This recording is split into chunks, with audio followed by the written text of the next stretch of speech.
এই যে শুনছো? হুম, তোমাকেই বলছি। আমাদের চ্যানেলটি সাবস্ক্রাইব করে দাও না প্লিজ।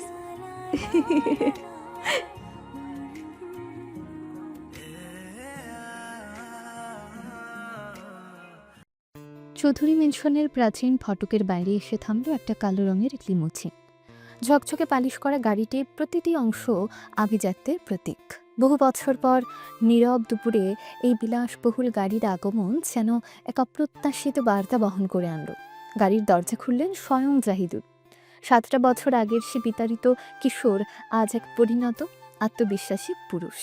তার চোখে প্রতিশোধের আগুন ধিকি ধিকি জ্বলছে, ঠোঁটের কোণে এক রহস্যময় হাসি।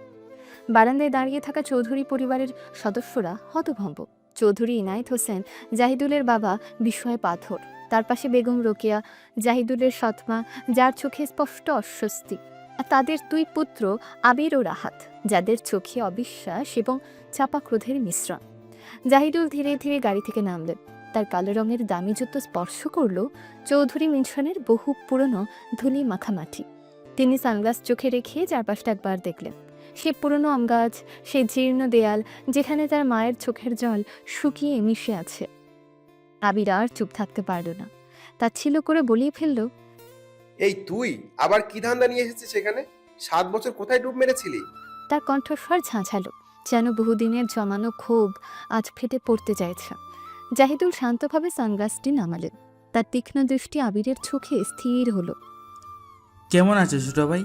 শুনেছিলাম তোমরা বেশ সুখী আছো। তার কণ্ঠস্বর শান্ত, কিন্তু প্রতিটি শব্দে যেন লুকিয়ে আছে এক গভীর ব্যঙ্গ। রাহাত এগিয়ে এসে বললেন, কি মনে করে এত বছর পর আবার ভিটে ফেরা? কোনো নতুন জালিয়াতি করার ফন্দি আটছিস নাকি? জাহিদুল হাসল। সে হাসি হিংসিত। জালিয়াতি? তোরা তো উস্তাদ ছেলে ওসব ব্যাপারে, তাই না? তার ইঙ্গিত স্পষ্ট। পুরনো দিনের তিক্ত স্মৃতি যেন তিনি ভুলতে পারেননি। চৌধুরী ইনায়েত হোসেন কাঁপতে কাঁপতে এগিয়ে এলেন। জাহিদুল, বাবা, তুই ফিরে এসেছিস?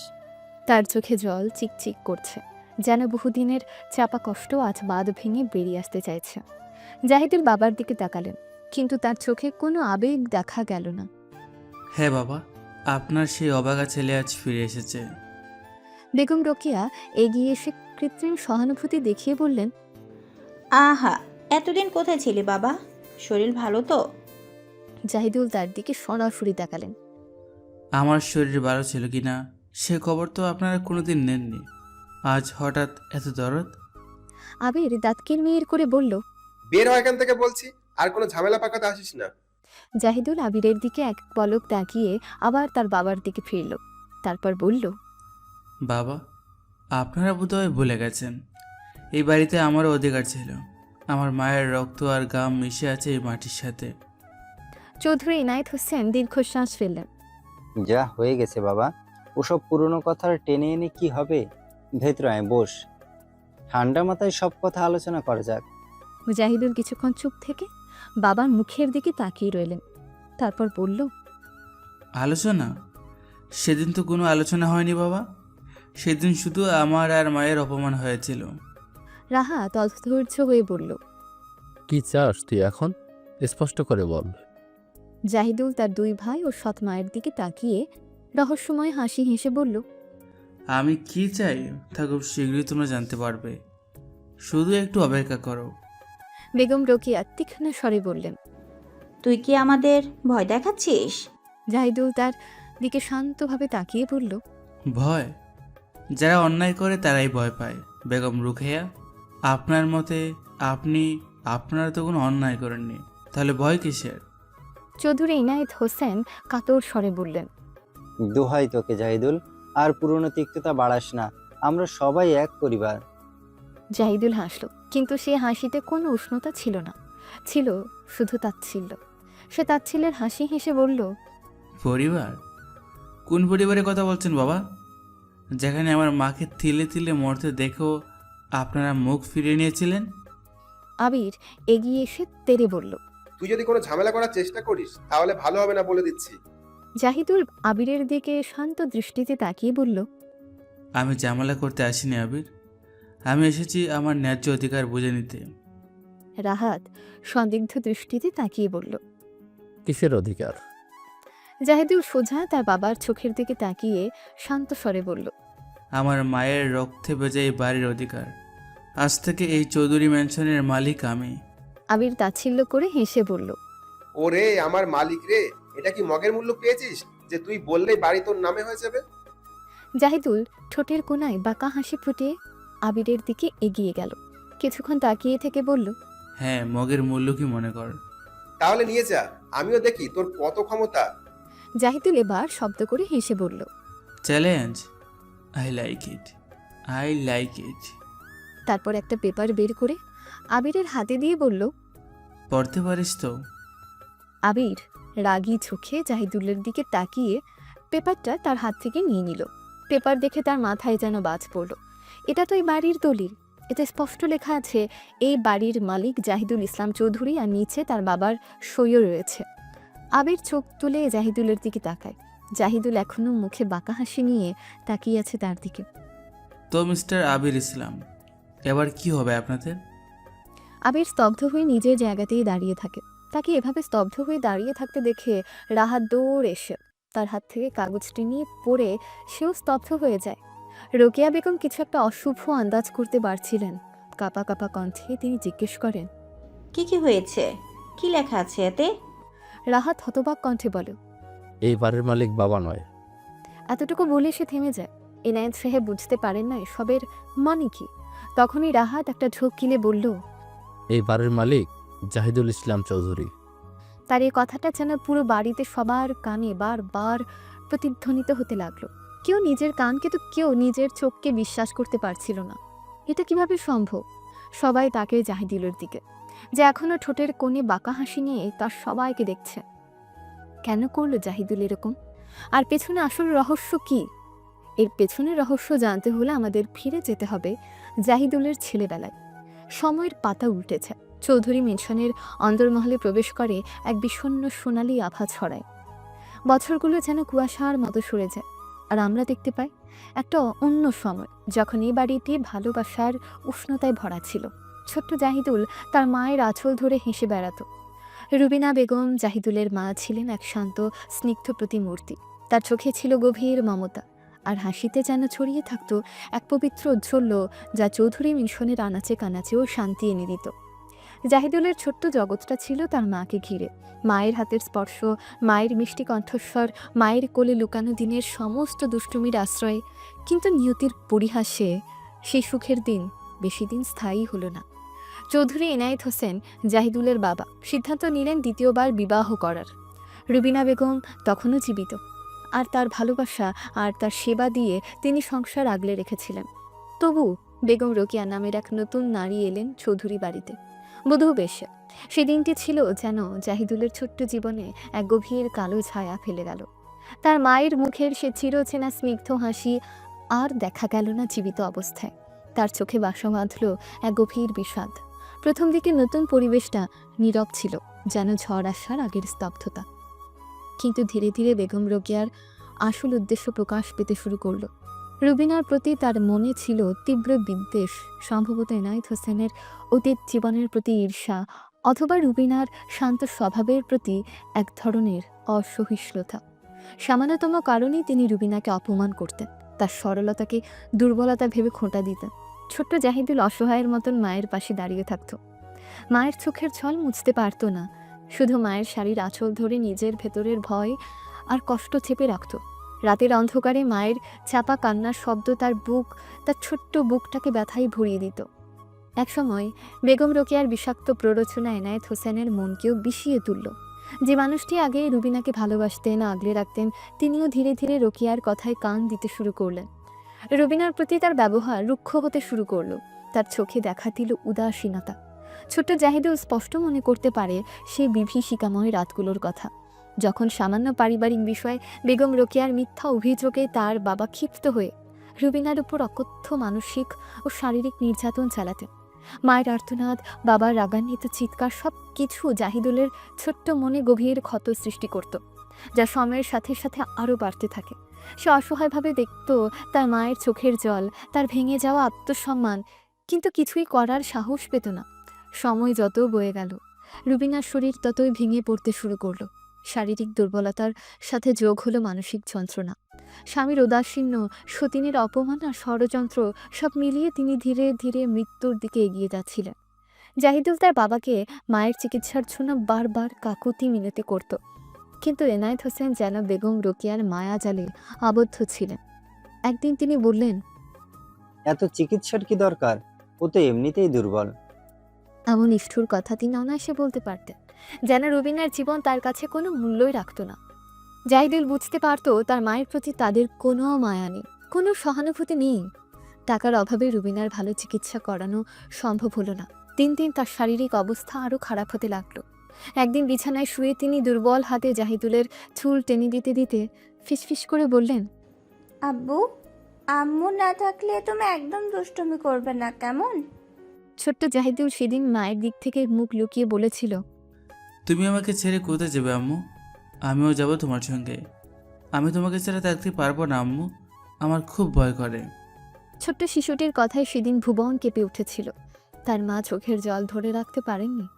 ছেলেকে শক্ত করে বুকে জড়িয়ে ধরে কাঁদতে কাঁদতে বলেছিলেন, আমি কোথাও যাব না আব্বু, তোমাকে ছেড়ে কোথাও না। ছোট জাহিদুল মায়ের পাশে ঘন্টার পর ঘন্টা বসে থাকত। তার শুকনো হাত ধরে চোখের জল ফেলত আর মনে মনে প্রার্থনা করত যেন তার মা সুস্থ হয়ে ওঠে। কিন্তু প্রকৃতির নিয়ম বড় কঠিন। মায়ের শরীর আর সাড়া দিচ্ছিল না। একদিন জাহিদুল যখন স্কুল থেকে ফিরে এলো, দেখল চৌধুরী বাড়িতে শোকের ছায়া নেমে এসেছে। প্রতিবেশীরা ভিড় করেছে, কান্নার রোল উঠেছে। তার মা রুবিনা বেগম শেষ নিঃশ্বাস ত্যাগ করেছেন, চিরতরে চোখ বুজেছেন। মায়ের নিথর দেহ দেখে ছোট্ট জাহিদুল যেন পাথর হয়ে গেল। তার ছোট্ট পৃথিবীটা মুহূর্তের মধ্যে অন্ধকার আর শূন্যতায় ভরে গেল। যে মানুষটা তাকে সবচেয়ে বেশি ভালোবাসতেন, যিনি ছিলেন তার জীবনের একমাত্র আশ্রয়, তিনি আর নেই। মায়ের মৃত্যুর পর চৌধুরী মেনশন জাহিদুলের জন্য এক নরক হয়ে উঠল। যে বাড়িতে একদিন মায়ের ভালোবাসার উষ্ণতা ছিল, আজ সেখানে শুধু অবহেলা আর বৈষম্যের শীতলতা। সৎমা বেগম রোকেয়ার বিষাক্ত দৃষ্টি যেন সবসময় তার পিছু লেগে থাকত। তুচ্ছ ভুল ত্রুটিতেও তার উপর নেমে আসত ঝাঁঝালো তিরস্কার, কখনো কখনো শারীরিক শাস্তিও। বাড়ির অন্যান্য সদস্যদের কাছেও জাহিদুল যেন এক অবাঞ্ছিত বোঝা, যার কোনো প্রয়োজন নেই। জাহিদুলের কিছু স্বপ্ন ছিল ভালো স্কুলে পড়া, বড় হয়ে ইঞ্জিনিয়ার হওয়া, কিন্তু সেই স্বপ্নগুলো যেন ধীরে ধীরে দমবন্ধ হয়ে মরতে লাগলো। তার বই খাতা অবহেলায় পড়ে থাকত। নতুন জামা কাপড় বা অন্য কোনো আবদার যেন ছিল আকাশ কুসুম কল্পনা। যখন তার বয়সী ছেলেরা খেলাধুলায় মত্ত থাকতো, তখন জাহিদুলকে বাড়ির অজস্র কাজ করতে হতো, উঠোন ঝাড় দেওয়া থেকে শুরু করে গরুর পরিচর্যা পর্যন্ত। তার ছোট্ট কাঁধ যেন বয়সের আগেই ক্লান্ত হয়ে গিয়েছিল। সময় ধীরে ধীরে তার নিজস্ব গতিতে বয়ে যায়। এনায়েত হোসেন এবং বেগম রোকেয়ার সংসারে একে একে এলো আরও 3 সন্তান, 2 ছেলে আবির ও রাহাত এবং একটা মেয়ে তানিয়া। নতুন সদস্যদের আগমনে জাহিদুলের প্রতি অবহেলা আরও বাড়তে থাকে। সৎমায়ের কুমন্ত্রণায় এনায়েত হোসেনও যেন জাহিদুলের প্রতি আরও কঠোর হয়ে এলেন। তিনি যেন ভুলে যান জাহিদুলও তার নিজের সন্তান, রুবিনার স্মৃতিচিহ্ন। আবির এবং রাহাত বড় হওয়ার সাথে সাথে জাহিদুলের উপর তাদের অত্যাচারও বাড়তে থাকে। তারা যেন জাহিদুলকে তাদের পথের কাঁটা মনে করত। সামান্য কারণে তারা জাহিদুলকে মারধর করত, অপমানজনক কথা বলতো। তাদের চোখে জাহিদুলের জন্য কোনো সম্মান ছিল না, ছিল শুধু ঘৃণা আর তাচ্ছিল্য। জাহিদুল যখন তাদের অত্যাচারের কথা বাবা মায়ের কাছে অভিযোগ করত, তখন ফল হতো আরও খারাপ। উল্টো তাকে দোষী সাব্যস্ত করা হতো, বলা হতো সে নাকি হিংসা করে ভাইদের নামে মিথ্যা অভিযোগ করছে। তার অভিযোগ যেন কেউ শুনতেই চাইতো না, তার কষ্টের কোনো মূল্য ছিল না। তবে এই অন্ধকার সময়ে একটা ক্ষীণ আলোর রেখা ছিল তানিয়া। জাহিদুলের সৎবোন হলেও তানিয়ার মন ছিল অন্যরকম। ছোটবেলা থেকেই সে জাহিদুলকে নিজের ভাইয়ের মতোই দেখত।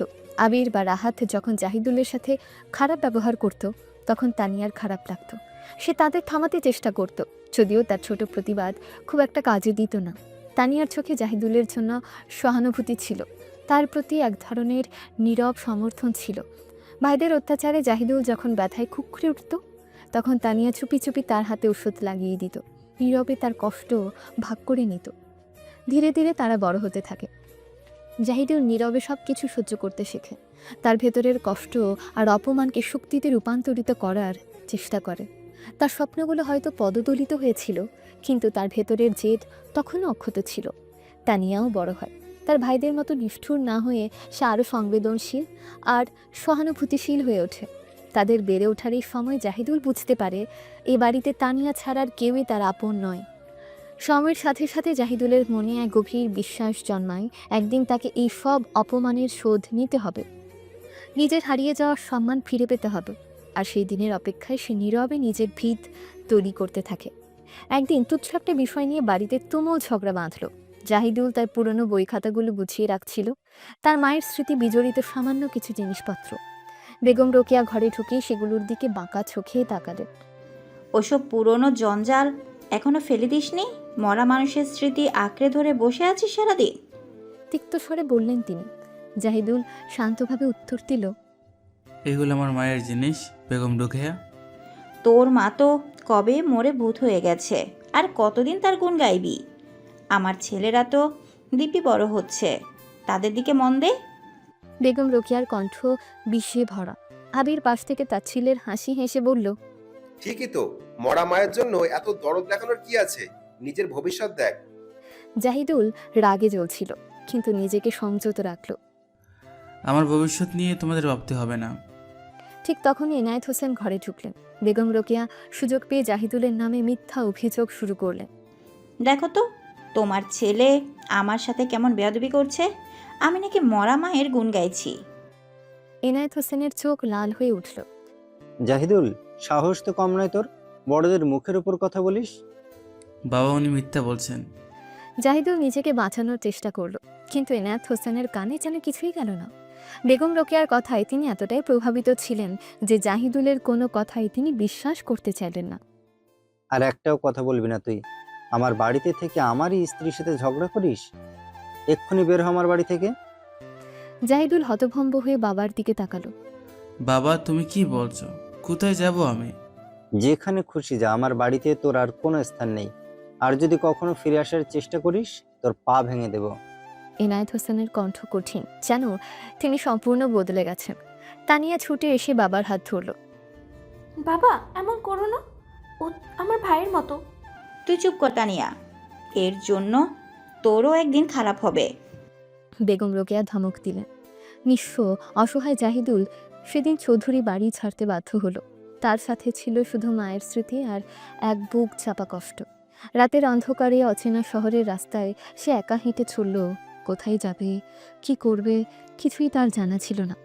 শুরু হলো জাহিদুলের কঠিন জীবন সংগ্রাম। দিনের পর দিন সে না খেয়ে থেকেছে, রাতের পর রাত ফুটপাতে ঘুমিয়েছে, ছোটখাটো কাজ খুঁজেছে, অপমান সহ্য করেছে, কিন্তু হাল ছাড়েনি। তার ভেতরের জেদ তাকে বাঁচিয়ে রেখেছিল। মায়ের চোখের জল আর বাবার ছুঁড়ে দেওয়া কথাগুলো তাকে প্রতিনিয়ত তাড়া করত, তাকে আরও শক্তিশালী হতে সাহায্য করত। ধীরে ধীরে জাহিদুল নিজের ভাগ্য পরিবর্তন করতে শুরু করলো। অক্লান্ত পরিশ্রম আর বুদ্ধিমত্তার জোরে সে ছোটখাটো ব্যবসা শুরু করলো। দিনের পর দিন, রাতের পর রাত কাজ করে গেল। সততা আর একাগ্রতার ফলস্বরূপ তার ব্যবসা ধীরে ধীরে বাড়তে শুরু করলো। একসময় তার কোম্পানি দেশ ছাড়িয়ে বিদেশেও সুনাম অর্জন করলো। জাহিদুল আজ একজন সফল ব্যবসায়ী, যার নাম সম্মানের সাথে নেওয়া হয়। এরপর কাহিনী ফিরে আসে সেই বিলাসবহুল গাড়ির সামনে, চৌধুরী মেনশনের গেটে। 7 বছর পর জাহিদুল আবার ফিরে এসেছে, তবে সে অসহায় কিশোর হিসেবে নয়, একজন প্রভাবশালী এবং ধনী ব্যক্তি হিসেবে। বাড়ির সদস্যরা তখনও হতভম্ব হয়ে দাঁড়িয়ে, তাদের চোখে অবিশ্বাস। জাহিদুল শান্তভাবে তাদের দিকে তাকিয়ে বলল, তোমরা হয়তো ভাবছো আমি এখানে কেন ফিরে এসেছি। 7 বছর আগে এই বাড়ি থেকে আমাকে বের করে দেওয়া হয়েছিল, নিঃস্ব আর অসহায় অবস্থায়। আজ আমি ফিরে এসেছি এই বাড়ির মালিক হিসেবে। তার কথা শুনে সবাই যেন আকাশ থেকে পড়ল। এনায়েত হোসেন আর্তনাদ করে উঠলেন, তুই তুই কি বলছিস? এ বাড়ি তো আমি বিক্রি করিনি। জাহিদুল এক রহস্যময় হাসি হাসলেন। কিন্তু এখন এর মালিক আমি, চৌধুরী এনায়েত হোসেন। আর আমার বাড়িতে অনাহতদের কোনো স্থান নেই। আপনাদের এই বাড়ি ছেড়ে যাওয়ার জন্য 1 সপ্তাহ সময় দেওয়া হলো। বেগম রোকেয়া চিৎকার করে উঠলেন, তুই আমাদের পথে বসাবি? এত সাহস তুই কোথায় পেলি? জাহিদুল কঠিন স্বরে উত্তর দিলেন, সাহস আপনারা আমাকে জুগিয়েছিলেন বেগম রোকেয়া। সেদিন যখন আমার মাকে অপমান করেছিলেন, আমার মাকে সবার সামনে নির্মমভাবে মারতেন, যখন আমাকে বাড়ি থেকে বের করে দিয়েছিলেন তখন। এনায়েত হোসেন এগিয়ে এসে জাহিদুলের হাত ধরলেন। বাবা, ভুল হয়ে গেছে, আমাকে ক্ষমা করে দে, এমন কাজ করিস না। জাহিদুল বাবার হাত সরিয়ে নিলেন। ক্ষমা, সেদিন আমি আর আমার মাও তো এভাবে আকুতি মিনতি করেছিলাম বাবা, কিন্তু আপনারা আমাদের এক মুহূর্ত ছাড় দেননি। তার কণ্ঠে দাম্ভিকতা স্পষ্ট, যেন 7 বছরের জমানো ক্ষোভ আজ বেরিয়ে আসতে চাইছে। তানিয়া এগিয়ে এসে মিনতি করে বলল, ভাইয়া এমন করো না, এটা আমাদের সবার বাড়ি, এটা তোমারও বাড়ি, তাই বলে কি আমাদের এই বাড়িতে জায়গা হবে না? জাহিদুল তানিয়ার দিকে তাকালো, তার চোখে কিছুটা নরম ভাব দেখা গেল। তুই ভাবিস না তানিয়া, তোর জন্য আমার দরজা সবসময় খোলা থাকবে। কথা শেষ করে জাহিদুল তার গাড়িতে উঠে বসে রওনা হলো। চৌধুরী মেনশনের হতভম্ব সদস্যরা তাদের পুরনো বাড়ির নতুন মালিকের দিকে তাকিয়ে রইল। তাদের ভবিষ্যৎ তখন গভীর অন্ধকারে নিমজ্জিত। চৌধুরী মেনশনের ভারী কাঠের দরজা বন্ধ হওয়ার সাথে সাথে জাহিদুলের ঠোঁটের কোণে এক তিক্ত হাসি ফুটে উঠল। 7 বছরের দীর্ঘ প্রতীক্ষার পর অবশেষে তার প্রতিশোধের প্রথম ধাপ সফল হয়েছে। বিশাল প্রাসাদোপম বাড়িটি, যেখানে তার মায়ের অশ্রু জল মিশে আছে, এখন তার দখলে। পেছনের আয়নায় ক্রমশ ছোট হতে থাকা চৌধুরী মেনশনের দিকে তাকিয়ে তার মনে এক মিশ্র অনুভূতি খেলা করছিল, পুরনো দিনের অপমান আর আজকের সাফল্যের অধ্যত্ব। তার বিলাসবহুল কালো লিমুজিনটি ধীরে ধীরে বিশাল লোহার গেট পেরিয়ে মসৃণ রাজপথে এসে মিশে গেল। শহরের ব্যস্ত রাস্তায় গাড়ির গতি বাড়ল। জাহিদুল যেন তার অতীতকে পেছনে ফেলে দ্রুত ভবিষ্যতের দিকে এগিয়ে যাচ্ছে। কিছুক্ষণ পর জাহিদুলের সেলফোনটি বেজে উঠল। স্ক্রিনে ভেসে ওঠা নাম দেখে কলটা রিসিভ করল। ও প্রান্তে ছিলেন তার বিশ্বস্ত manager Fahim. Good morning sir. ফাহিমের কণ্ঠস্বর কিছুটা চাপা, যেন কোনো গুরুত্বপূর্ণ বিষয়ে কথা বলতে চলেছে। হ্যাঁ ফাহিম, সব ঠিক আছে তো? জাহিদুল শান্তভাবে জানতে চাইল, স্যার, আজ সকাল 10টায় নতুন স্টাফ সিলেকশনের ইন্টারভিউ শুরু হওয়ার কথা। আপনি কি ঠিক সময়ে অফিসে পৌঁছাতে পারবেন? ফাহিমের কণ্ঠে সামান্য উদ্বেগের সুর। জাহিদুল কবজির দামি ঘড়ির দিকে তাকালো। হ্যাঁ ফাহিম, আমি রাস্তায় আছি, আর মিনিট 15-এর মধ্যে অফিসে পৌঁছে যাব। ইন্টারভিউর জন্য সব কিছু প্রস্তুত তো? জি স্যার, সব কিছু রেডি। আমরা আপনার জন্যই অপেক্ষা করছি। ঠিক আছে, আমি পৌঁছাচ্ছি। কলটা কেটে জাহিদুল জানলা দিয়ে বাইরের দৃশ্য দেখতে লাগলো। শহরের ব্যস্ততা, মানুষের ছোটাছুটি, এসব এখন তার কাছে অর্থহীন। তার মন স্থির, তার লক্ষ্য সুনিশ্চিত। হঠাৎ একটা অপ্রত্যাশিত ঘটনা ঘটল। রাস্তার মোড়ে একটা দ্রুতগামী সাইকেল চালক অন্য একটা গাড়িকে ওভারটেক করতে গিয়ে নিয়ন্ত্রণ হারিয়ে ফেলে। জাহিদুলের চালক দ্রুত ব্রেক চাপলেও সামান্য ধাক্কা লেগে সাইকেল চালকের সাথে। কি হলো? বিরক্তি প্রকাশ করে জাহিদুল সামনের দিকে ঝুঁকে দেখল। সরি স্যার, হঠাৎ লোকটি সামনে চলে এসেছিল। ড্রাইভার আমতামতা করে বলল। জাহিদুল দ্রুত ফোন রেখে দিলেন এবং চালককে গাড়ি রাস্তার পাশে থামাতে বলল। সে নিজে নেমে দেখতে চাইলেও ব্যাপারটা কি। ধাক্কা খাওয়া ব্যক্তি, একজন বয়স্ক রোগা ভদ্রলোক, ধীরে ধীরে উঠে বসলেন। তার চোখে মুখে ব্যথার সাথে বিরক্তির ছাপ স্পষ্ট। আশেপাশের কিছু উৎসুক পথচারীও ততক্ষণে জড়ো হয়ে গেছে। এই যে ছেলে, চোখে দেখে গাড়ি চালাতে পারো না? একটু হলেই তো আমার হাড়গোড় ভেঙে যেত। ভদ্রলোকের কণ্ঠস্বর দুর্বল, কিন্তু রাগে কাঁপছিল। জাহিদুল এগিয়ে এসে বলল, আমি অন্তত দুঃখিত আঙ্কেল, আমার গাড়ি চালকের অসাবধানতার জন্য এমনটা হয়েছে। আপনি কি কোথাও আঘাত পেয়েছেন? আঘাত পেয়েছি কিনা জিজ্ঞেস করছো? আমার সারা শরীর ব্যথা করেছে, আর আমার কত জরুরি কাজ ছিল আজ। ভদ্রলোক তখনও রাগে ফুঁসছিলেন। ঠিক সেই মুহূর্তে ভিড় ঠেলে এগিয়ে এলেন এক তরুণী তাহমিনা। তার চোখে মুখে স্পষ্ট উঠবে। সে দ্রুত বয়স্ক ভদ্রলোকের কাছে গিয়ে তার হাত ধরে জিজ্ঞাসা করল, আপনি ঠিক আছেন আঙ্কেল? কোথাও লেগেছে? ভদ্রলোক তাহমিনাকে দেখে কিছুটা আশ্বস্ত হলেন। হ্যাঁ মা, তবে এই ছেলেটা যদি আর একটু জোরে চালাতো তাহলে আর রক্ষে ছিল না। তাহমিনা ঘুরে দাঁড়ালেন এবং জাহিদুলের দিকে তীক্ষ্ণ দৃষ্টিতে তাকালেন। তার চোখে যেন আগুনের ফুলকি ছুটছে। আপনি কি অন্ধ? এত বড় একজন মানুষ রাস্তায় হেঁটে যাচ্ছেন, আর আপনি তাকে ধাক্কা মেরে দিলেন? আপনাদের মতো বড় লোকদের এই একটাই সমস্যা, গরিবদের আপনারা মানুষই মনে করেন না। তার কণ্ঠস্বর তীব্র, প্রতিটি শব্দে যেন ঘৃণা মেশানো। জাহিদুল তাহমিনার অপ্রত্যাশিত আক্রমণে স্তম্ভিত হয়ে গেল। এই যে শুনুন, আমি তো বললামই এটা একটা দুর্ঘটনা ছিল এবং আমি ক্ষমা চেয়েছি। আপনি আমাকে এভাবে অপমান করতে পারেন না। অপমান? আপনারা যা করেন সেটা কি সম্মানের যোগ্য? রাস্তায় একজন অসহায় মানুষকে ধাক্কা মেরে সামান্য দুঃখিত বললেই সব শেষ? আপনাদের কাছে কি মানুষের জীবনের কোনো মূল্য নেই?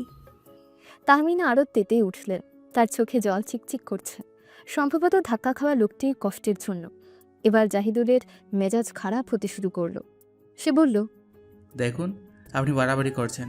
সামান্য একটা ধাক্কা লেগেছে, আর আমি ইতিমধ্যে সরে বলছি। সামান্য ধাক্কা? আপনার মতো দামি গাড়িতে সামান্য ধাক্কা লাগলে আমাদের মতো গরিব মানুষদের হাড়গোড় ভেঙে যায়। জানেন, আপনাদের কাছে তো সবাই সামান্য। তাহমিনা রাগে কাঁপতে কাঁপতে কথাগুলো বললেন। পরিস্থিতি ক্রমশ উত্তপ্ত হয়ে উঠছিল। আশেপাশে জটলা করা মানুষেরাও তাহমিনার পক্ষ নিয়ে ফিসফিস করছিল। জাহিদুল বুঝতে পারছিলেন এখানে দাঁড়িয়ে এই মেয়ের সাথে তর্ক করা অর্থহীন। রাগে তার মুখ লাল হয়ে গিয়েছিল। তুমি একজন অভদ্র এবং অশিক্ষিত মেয়ে। সামান্য একটা ঘটনাকে তুমি যেভাবে ফুলিয়ে ফাঁপিয়ে দেখাচ্ছ, তাতে তোমার মানসিকতাই প্রকাশ পাচ্ছে। এই কথাগুলো বলে জাহিদুল আর এক মুহূর্তও দাঁড়ালো না। দ্রুত তার গাড়িতে উঠে বসলো এবং ড্রাইভারকে গন্তব্যের দিকে গাড়ি চালাতে বলল।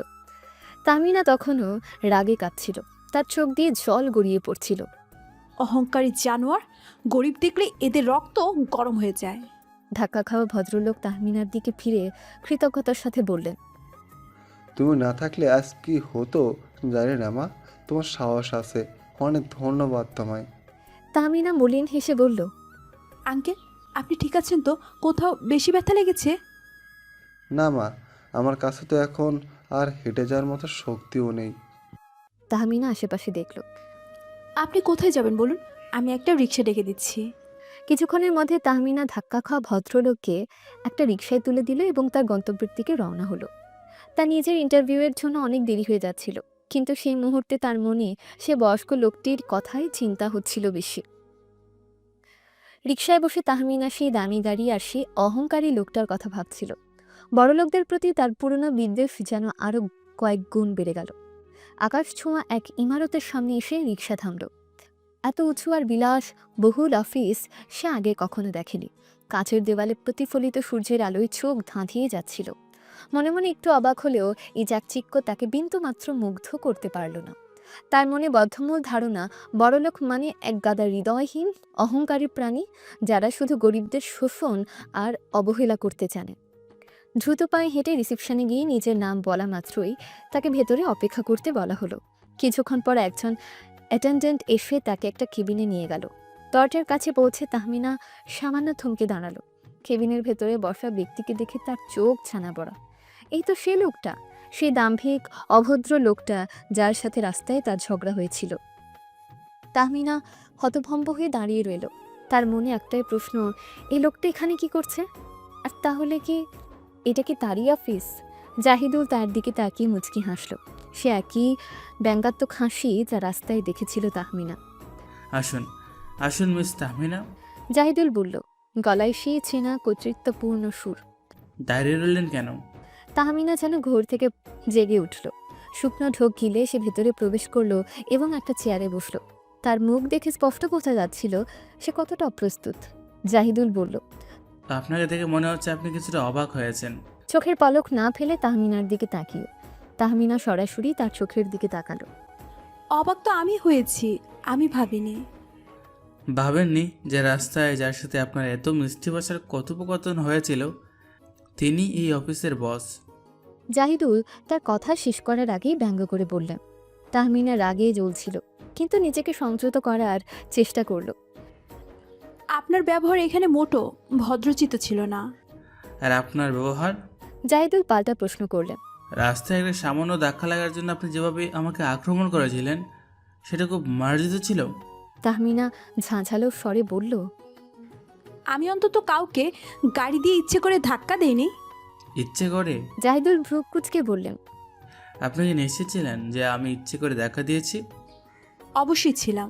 তাহমিনা জোর দিয়ে বলল, আপনার ভাবভঙ্গি দেখেই বোঝা যাচ্ছিল। জাহিদুল হাসল, তবে সে হাসিতে বিন্দুমাত্র উষ্ণতা ছিল না। আপনার অনুমান শক্তি দুর্বল মিস তাহমিনা, তবে আপনার আত্মবিশ্বাস প্রশংসার যোগ্য। আমার আত্মবিশ্বাস আমার অভিজ্ঞতা থেকে আসে।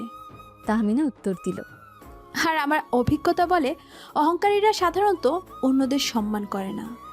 তাদের মধ্যে কিছুক্ষণ ধরে এভাবেই তিক্ত ও ব্যঙ্গাত্মক কথাবার্তা চলতে থাকে। ইন্টারভিউয়ের পরিবেশ ক্রমশ উত্তপ্ত হয়ে ওঠে। তাহমিনা মনে মনে ধরেই নিয়েছে এই লোক তাকে কিছুতেই চাকরি দেবে না, বরং পুরনো ঝগড়ার শোধ তুলতেই তাকে এখানে ডেকে এনেছে। জাহিদুল কিছুক্ষণ পরে বলল, যাই হোক, আপনার জীবন বৃত্তান্ত অনুযায়ী আপনি পদের জন্য যোগ্য, কিন্তু আপনার ব্যক্তিত্ব। সে সামান্য থামল, যেন সঠিক শব্দ খুঁজে পাচ্ছে না। একটু বেশি স্পষ্টবাদী। স্পষ্টবাদিতা যদি আপনার পছন্দ হয় তাহলে আমার মনে হয় না এই চাকরিটা আমার জন্য। তাহমিনা আত্মবিশ্বাসের সাথে বলল, তার আর হারানোর কিছু নেই। জাহিদুল হাসল, তবে সে হাসিতে উষ্ণতা ছিল না। আপনার এই স্পষ্টবাদিতেই আমাকে আগ্রহী করেছে মিস তাহমিনা। তাহমিনা ভ্রু কুঁচকে তাকালো। আগ্রহী? হ্যাঁ।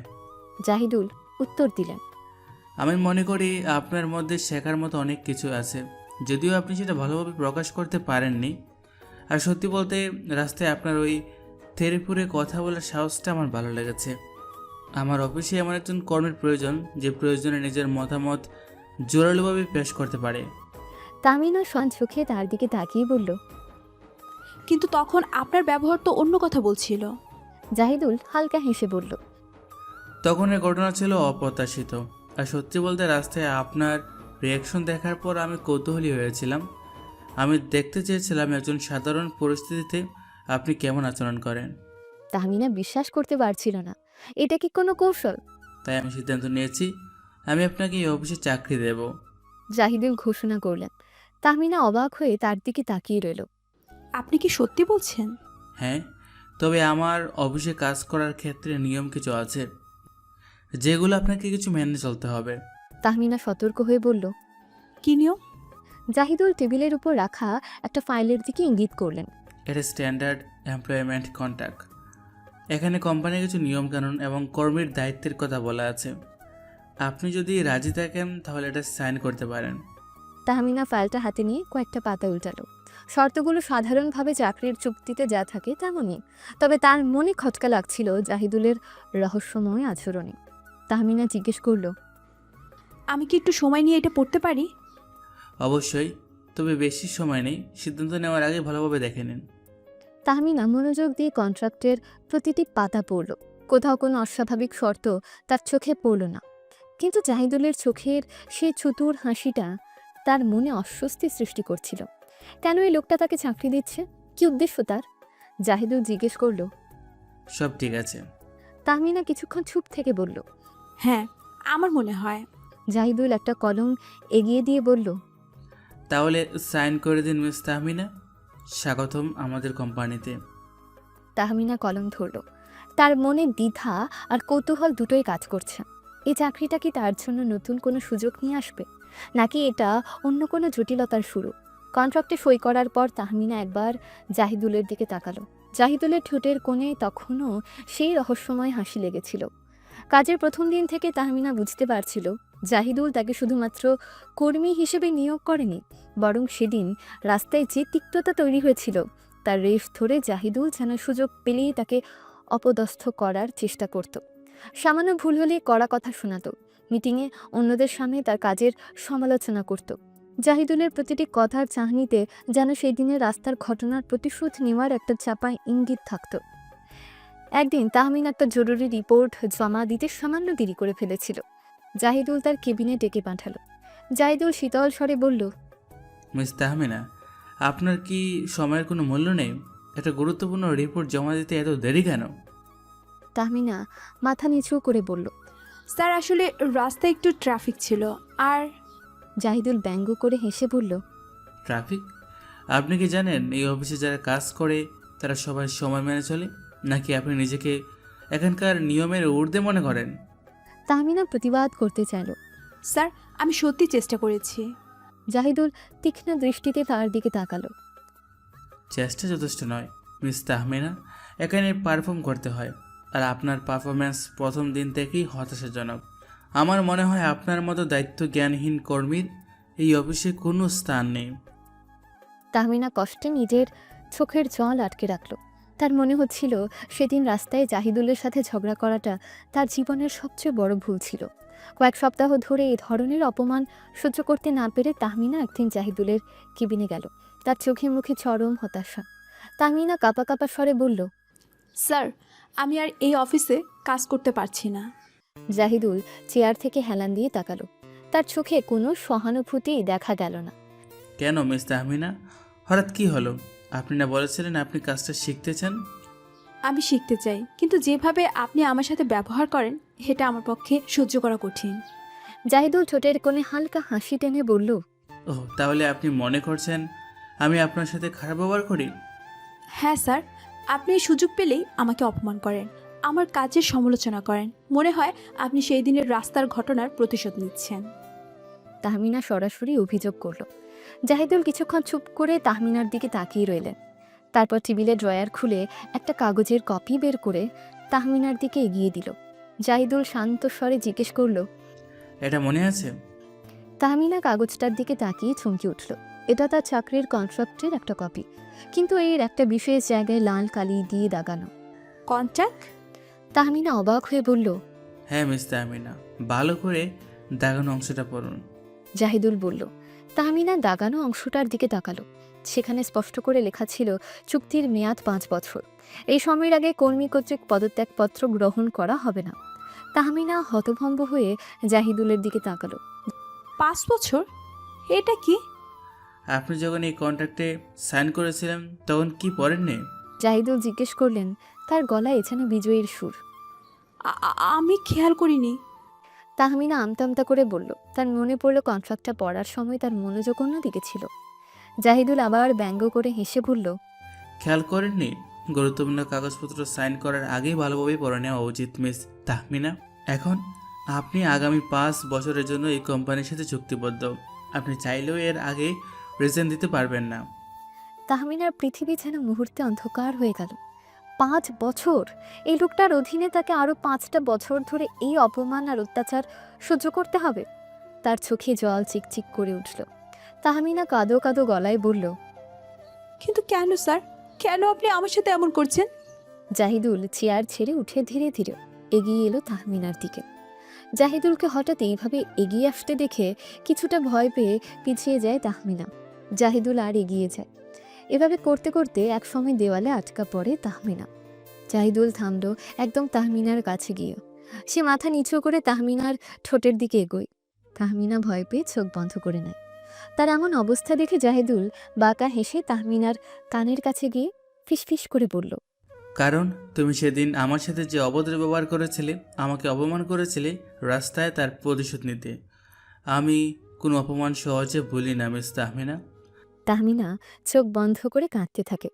জাহিদুল তার থুতনিতে শক্ত করে ধরে বলে, এটা তো সবে শুরু, তোমাকে নিজের কর্মের ফল ভোগ করতে হবে। তাহমিনা অসহায়ভাবে কাঁদতে লাগলো। তার মনে হচ্ছিল সে যেন এক গভীর খাদে পড়ে গেছে, যেখান থেকে উঠে আসার কোনো পথ নেই। 5 বছরের এই চুক্তি তার জীবনের সবচেয়ে বড় অভিশাপ হয়ে দাঁড়ালো। জাহিদুলের চোখে তখন প্রতিশোধের আগুন, আর তাহমিনা সে আগুনে পড়তে থাকা এক অসহায় শিকার। তাহমিনা পূর্ণ নাম তাহমিনা। শহরের এক প্রান্তে ছোট্ট একটা ভাড়া বাড়িতে তার জগৎ সীমাবদ্ধ। দারিদ্রতা নিত্য সঙ্গী, তবে তার চোখে সবসময় এক কঠিন বাস্তবতার সাথে লড়াই করার দৃঢ়তা বিদ্যমান। ছোটবেলায় মাকে হারানোর কষ্ট তার স্মৃতিতে আবছা হয়ে এলেও বাবার স্নেহ আর ভালোবাসায় সেই শূন্যতা কিছুটা হলেও ভরাট হয়েছিল। তার বাবা একজন সৎ ও পরিশ্রমী মানুষ ছিলেন। একটা ছোট ওয়ার্কশপে কাজ করে তিনি তাহমিনাকে বড় করে তুলেছিলেন। অভাবের সংসারেও তিনি মেয়ের পড়াশোনার ব্যাপারে কখনো উদাসীন ছিলেন না। তাহমিনা ভালো ছাত্রী ছিল। স্বপ্ন দেখত একদিন ভালো চাকরি করে বাবার কষ্ট দূর করবে। কিন্তু নিয়তির পরিহাসে সে স্বপ্ন ধাক্কা খেলে যখন তাহমিনার বাবা এক মর্মান্তিক পথ দুর্ঘটনায় গুরুতর আহত হলেন। তার মেরুদণ্ডে গুরুতর আঘাত লাগে, যার ফলে তিনি পঙ্গু হয়ে যান। বিছানায় হয়ে ওঠে তার একমাত্র ঠিকানা। এরপর থেকে তাহমিনার কাঁধে এসে পড়ে সংসারের সমস্ত দায়িত্ব। বাবার চিকিৎসার খরচ আকাশ ছোঁয়া। প্রতি মাসে দরকার হয় প্রচুর টাকার ওষুধ, ফিজিওথেরাপি এবং অন্যান্য আনুষঙ্গিক খরচ। তাদের সামান্য সঞ্চয় দ্রুত ফুরিয়ে যেতে থাকে। তাহমিনা তখন দিশেহারা হয়ে পড়ে। বাবার মুখের দিকে তাকিয়ে তার চোখে জল আসে। যে মানুষটা এতদিন তার সব প্রয়োজন মিটিয়েছেন, আজ তিনি অন্যের সাহায্যের মুখাপেক্ষী। এই অসহায়তা তাহমিনাকে কুড়ে কুড়ে খায়। তার বাবার চিকিৎসার খরচ জোগাতে তাহমিনা মরিয়া হয়ে চাকরি খুঁজতে শুরু করে। বহু জায়গায় ঘুরে বহু ইন্টারভিউ দিয়ে অবশেষে জাহিদুল ইসলামের অফিসে সে চাকরিটা পায়। যদিও ইন্টারভিউয়ের তিক্ত অভিজ্ঞতা, জাহিদুলের রুক্ষ ব্যবহার তাকে হতাশ করেছিল, কিন্তু বাবার অসুস্থতার কথা ভেবে সে সব অপমান মুখ বুজে সহ্য করে নেয়। 5 বছরের সে কন্ট্রাক্টের কথা তখন তার মাথায় আসেনি। শুধু একটা চাকরির আশায় সে কন্ট্রাক্টে সই করেছিল। এখন যখন সে বুঝতে পারছে এই চাকরিটা তার জন্য কত বড় বন্দিশালা হতে চলেছে, তখন তার অসহায়তা আরও বাড়ে। একদিকে বাবার চিকিৎসার খরচ, অন্যদিকে জাহিদুলের অকথ্য অত্যাচার, আর 5 বছরে সেই কন্ট্রাক্টের বেড়াচার। তামিনা জানে তার হার মানলে চলবে না। তার বাবার মুখের দিকে তাকালে সে নতুন করে বাঁচার প্রেরণা পায়। যে বাবাই তার একমাত্র অবলম্বন, তার সুস্থতার জন্য যে কোনো কঠিন পরিস্থিতি মোকাবিলা করতে সে প্রস্তুত। দেবে তাহমিনা, এক দরিদ্র ঘরের মেয়ে, কঠিন জীবন সংগ্রামের এক জীবন্ত প্রতিচ্ছবি। তার লড়াই শুধু নিজের জন্য নয়, তার পঙ্গু বাবার মুখের হাসি ফিরিয়ে আনার জন্য। চৌধুরী মেনশন ছেড়ে আসার পর আবির ও তার পরিবার এক চরম অনিশ্চয়তার মুখে পড়ে। বিশাল প্রাসাদ ছেড়ে তার আশ্রয় নেয় শহরের এক প্রান্তে পুরনো স্যাঁতস্যাঁতে এক ভাড়া বাড়িতে। এতদিন ধরে যে প্রাচুর্য আর আরামের জীবন তারা অভ্যস্ত ছিল, তার সম্পূর্ণ বিপরীত এক পরিস্থিতিতে এসে তারা দিশেহারা হয়ে পড়ে। জাহিদুলের সৎ ভাই আবিরের মধ্যে চাপা ক্রোধ ধূমায়িত হতে থাকে। এতদিন ধরে চৌধুরী বাড়ির দাপুটে উত্তরাধিকারী হিসেবে সে যা খুশি তাই করেছে, আর আজ কিনা পথের ভিখারি। এই অপমান সে কিছুতেই মেনে নিতে পারছিল না। তার মনে জাহিদুলের প্রতি বিদ্বেষের আগুন দাউ দাউ করে জ্বলতে থাকে। একদিন রাতের বেলা আবির আর তার মা কথা বলছিল। তাদের কণ্ঠে যেন আগুন ঝরে পড়ছিল। তাদের উত্তেজিত অঙ্গভঙ্গি বুঝিয়ে দিচ্ছিল কোনো গভীর ষড়যন্ত্র চলছে। আবির বলল, মা, আমরা কি এভাবেই সব মেনে নেব? ওর জরজটা আমাদের ভিটে মাটি কেড়ে নিল, আর আমরা চুপ করে থাকবো? রোকেয়া বেগমের চোখে এতদিন ধরে ক্ষমতার উদ্ধত্ত খেলা করত, আজ সেখানে হতাশা আর ক্ষোভের কালো মেঘ। তিনি দাঁতে দাঁত চেপে বললেন, চুপ করে থাকার আর উপায় কি আছে আবির? তোর বাবা তো সেই জারজের পক্ষ নিয়েছে, একটা কথাও বলল না আমাদের হয়ে। আবির রাগে গজগজ করতে করতে বলল, বাবা, উনি তো সেই জারজের হাতে পুতুল হয়ে গেছে, কিন্তু আমি ছাড়বো না। জাহিদুলকে চরম মূল্য দিতে হবে। তার মা উদ্বিগ্ন হয়ে বললেন, কিন্তু তুই কি করবি আবির? ওর এখন অনেক ক্ষমতা, অনেক টাকা। আবির ঠান্ডা গলায় বলল, টাকার ক্ষমতা চিরস্থায়ী নয় মা। আমি এমন একটা চাল চালবো, দেখবে জাহিদুল এর শুধু বাড়ি নয়, তার সব অহংকারও ধূলিসাৎ করে দেব। বেশি পাওয়ার করছে না, এই পাওয়ার দিয়েই ওকে আমি শেষ করব। তার আগে জানতে হবে ও এইসব করলো কিভাবে। আবির গোপনে তথ্য জোগাড় করতে শুরু করে। তার সন্দেহ হয় জাহিদুল নিশ্চয়ই কোনো কারসাজি করে তাদের বাবার কাছ থেকে চৌধুরী বাড়ি হাতিয়ে নিয়েছে, কারণ তার বাবা কিছুতেই বাড়ি বিক্রি করতে রাজি ছিলেন না। অবশেষে আবির কিছু বিশ্বস্ত লোকের মাধ্যমে জানতে পারে জাহিদুলের আসল পরিকল্পনা। প্রতিশোধের নেশায় অন্ধ জাহিদুল আসলে জালিয়াতি করে তাদের বাবার কাছ থেকে চৌধুরী বাড়ির দখল নিয়েছে। তাদের বাবাকে ভুল বুঝিয়ে মিথ্যে ভয় দেখিয়ে জাহিদুল সে মূল্যবান সম্পত্তির কাগজপত্র নিজের নামে করিয়ে নিয়েছে। এ খবর শোনার পর আবিরের রাগ সপ্তমে চড়ে যায়। তার মনে হয় যেন কেউ তার বুকে পাথর চাপা দিয়েছে। এত বড় বিশ্বাসঘাতকতা! জাহিদুল শুধু তাদের বাড়ি কেড়ে নেয়নি, তাদের বাবার বিশ্বাসও ভেঙেছে। আবির ছুটে যায় তার বাবার কাছে। পুরনো ভাড়া বাড়ির সে ছোট্ট ঘরে মলিন চেহারায় বসেছিলেন জাহিদুলের বাবা। আবির উত্তেজিত স্বরে বলল, বাবা, তুমি কি জানো জাহিদুল কি করেছে? জাহিদুলের বাবা ক্লান্ত স্বরে বললেন, কি করেছে সে?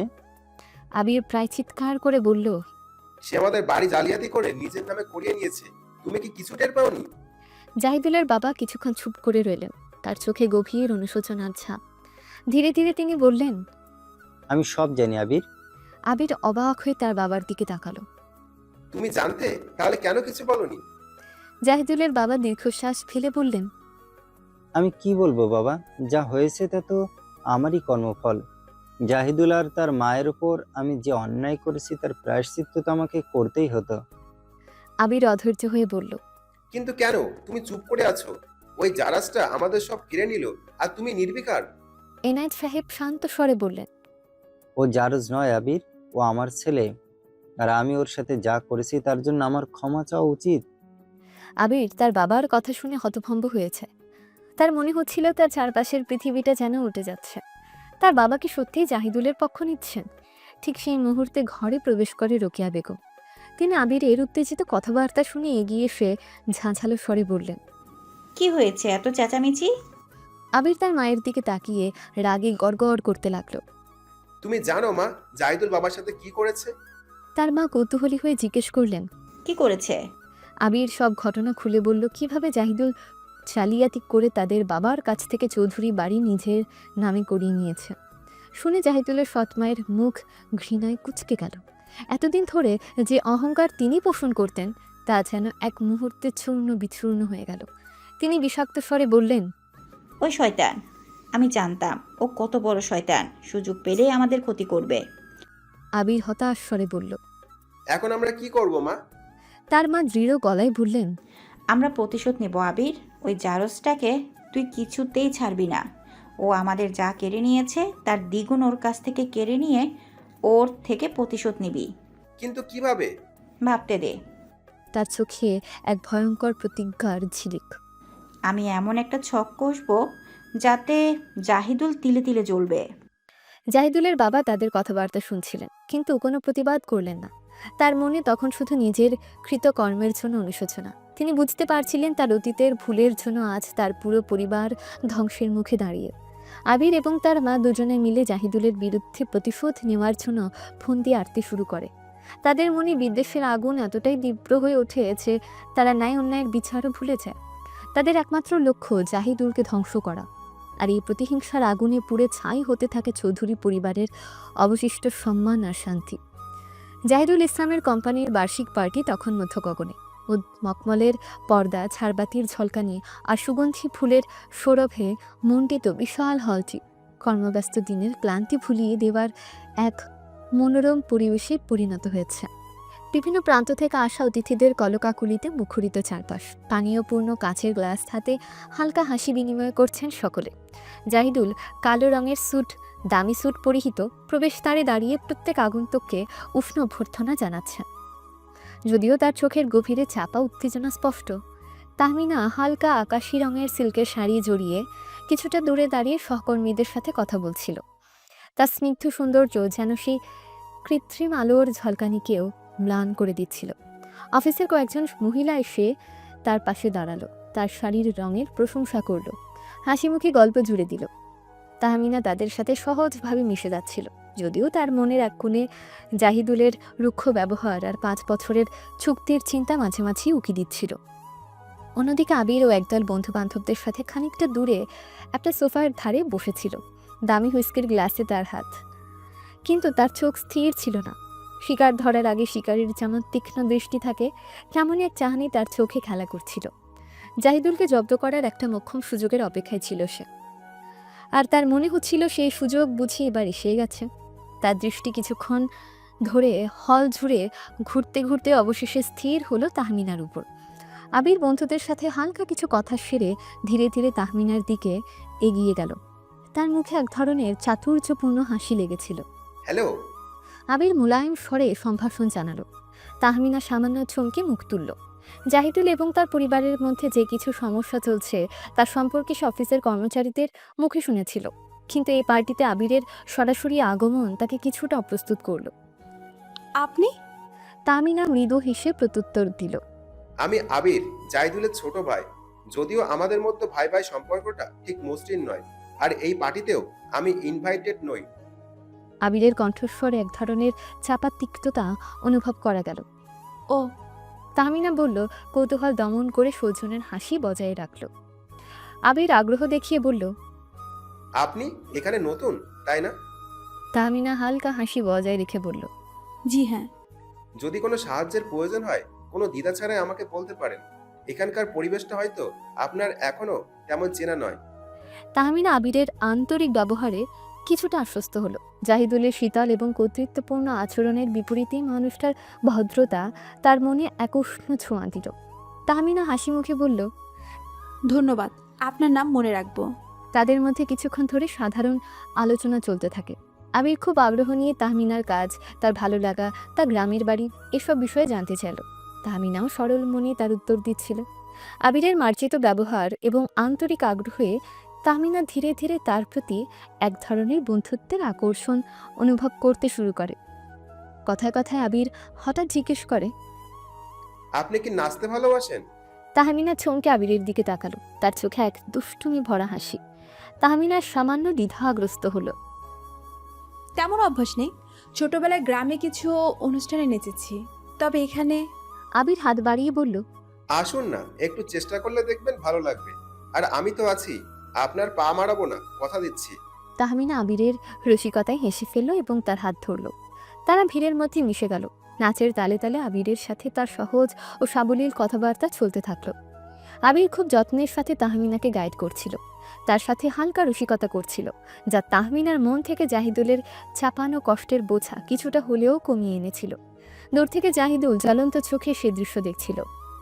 আবিরের হাত ধরে তাহমিনাকে হাসতে এবং সাবলীলভাবে নাচতে দেখে তার বুকের ভেতরটা মোচড় দিয়ে উঠল। এক ধরনের তীব্র ঈর্ষা তার রক্তে মিশে যেতে লাগলো। কেন তাহমিনা তার সৎ ভাইয়ের সাথে এত ঘনিষ্ঠভাবে মিশছে? কেন আবিরের প্রতি সে এত আগ্রহ দেখাচ্ছে? তার মনে হচ্ছিল যেন কেউ তার সম্পত্তি কেড়ে নিচ্ছে। এটা কি হচ্ছে? ওর এত বড় সাহস আমার বাড়িতে এসে আমার এই শত্রুর সঙ্গে মিশেছে। তাহমিনা কেন ওর সাথে এত সহজভাবে মিশছে? আবির এক ফাঁকে তাহমিনাকে টেনে নিয়ে হোটেলের বেলকনির দিকে গেল। রাতের আলোয় শহরের ঝলমলে দৃশ্য দেখা যাচ্ছিল। হালকা বাতাস তাহমিনার উড়ন্ত শাড়ির আঁচল ছুঁয়ে যাচ্ছিল।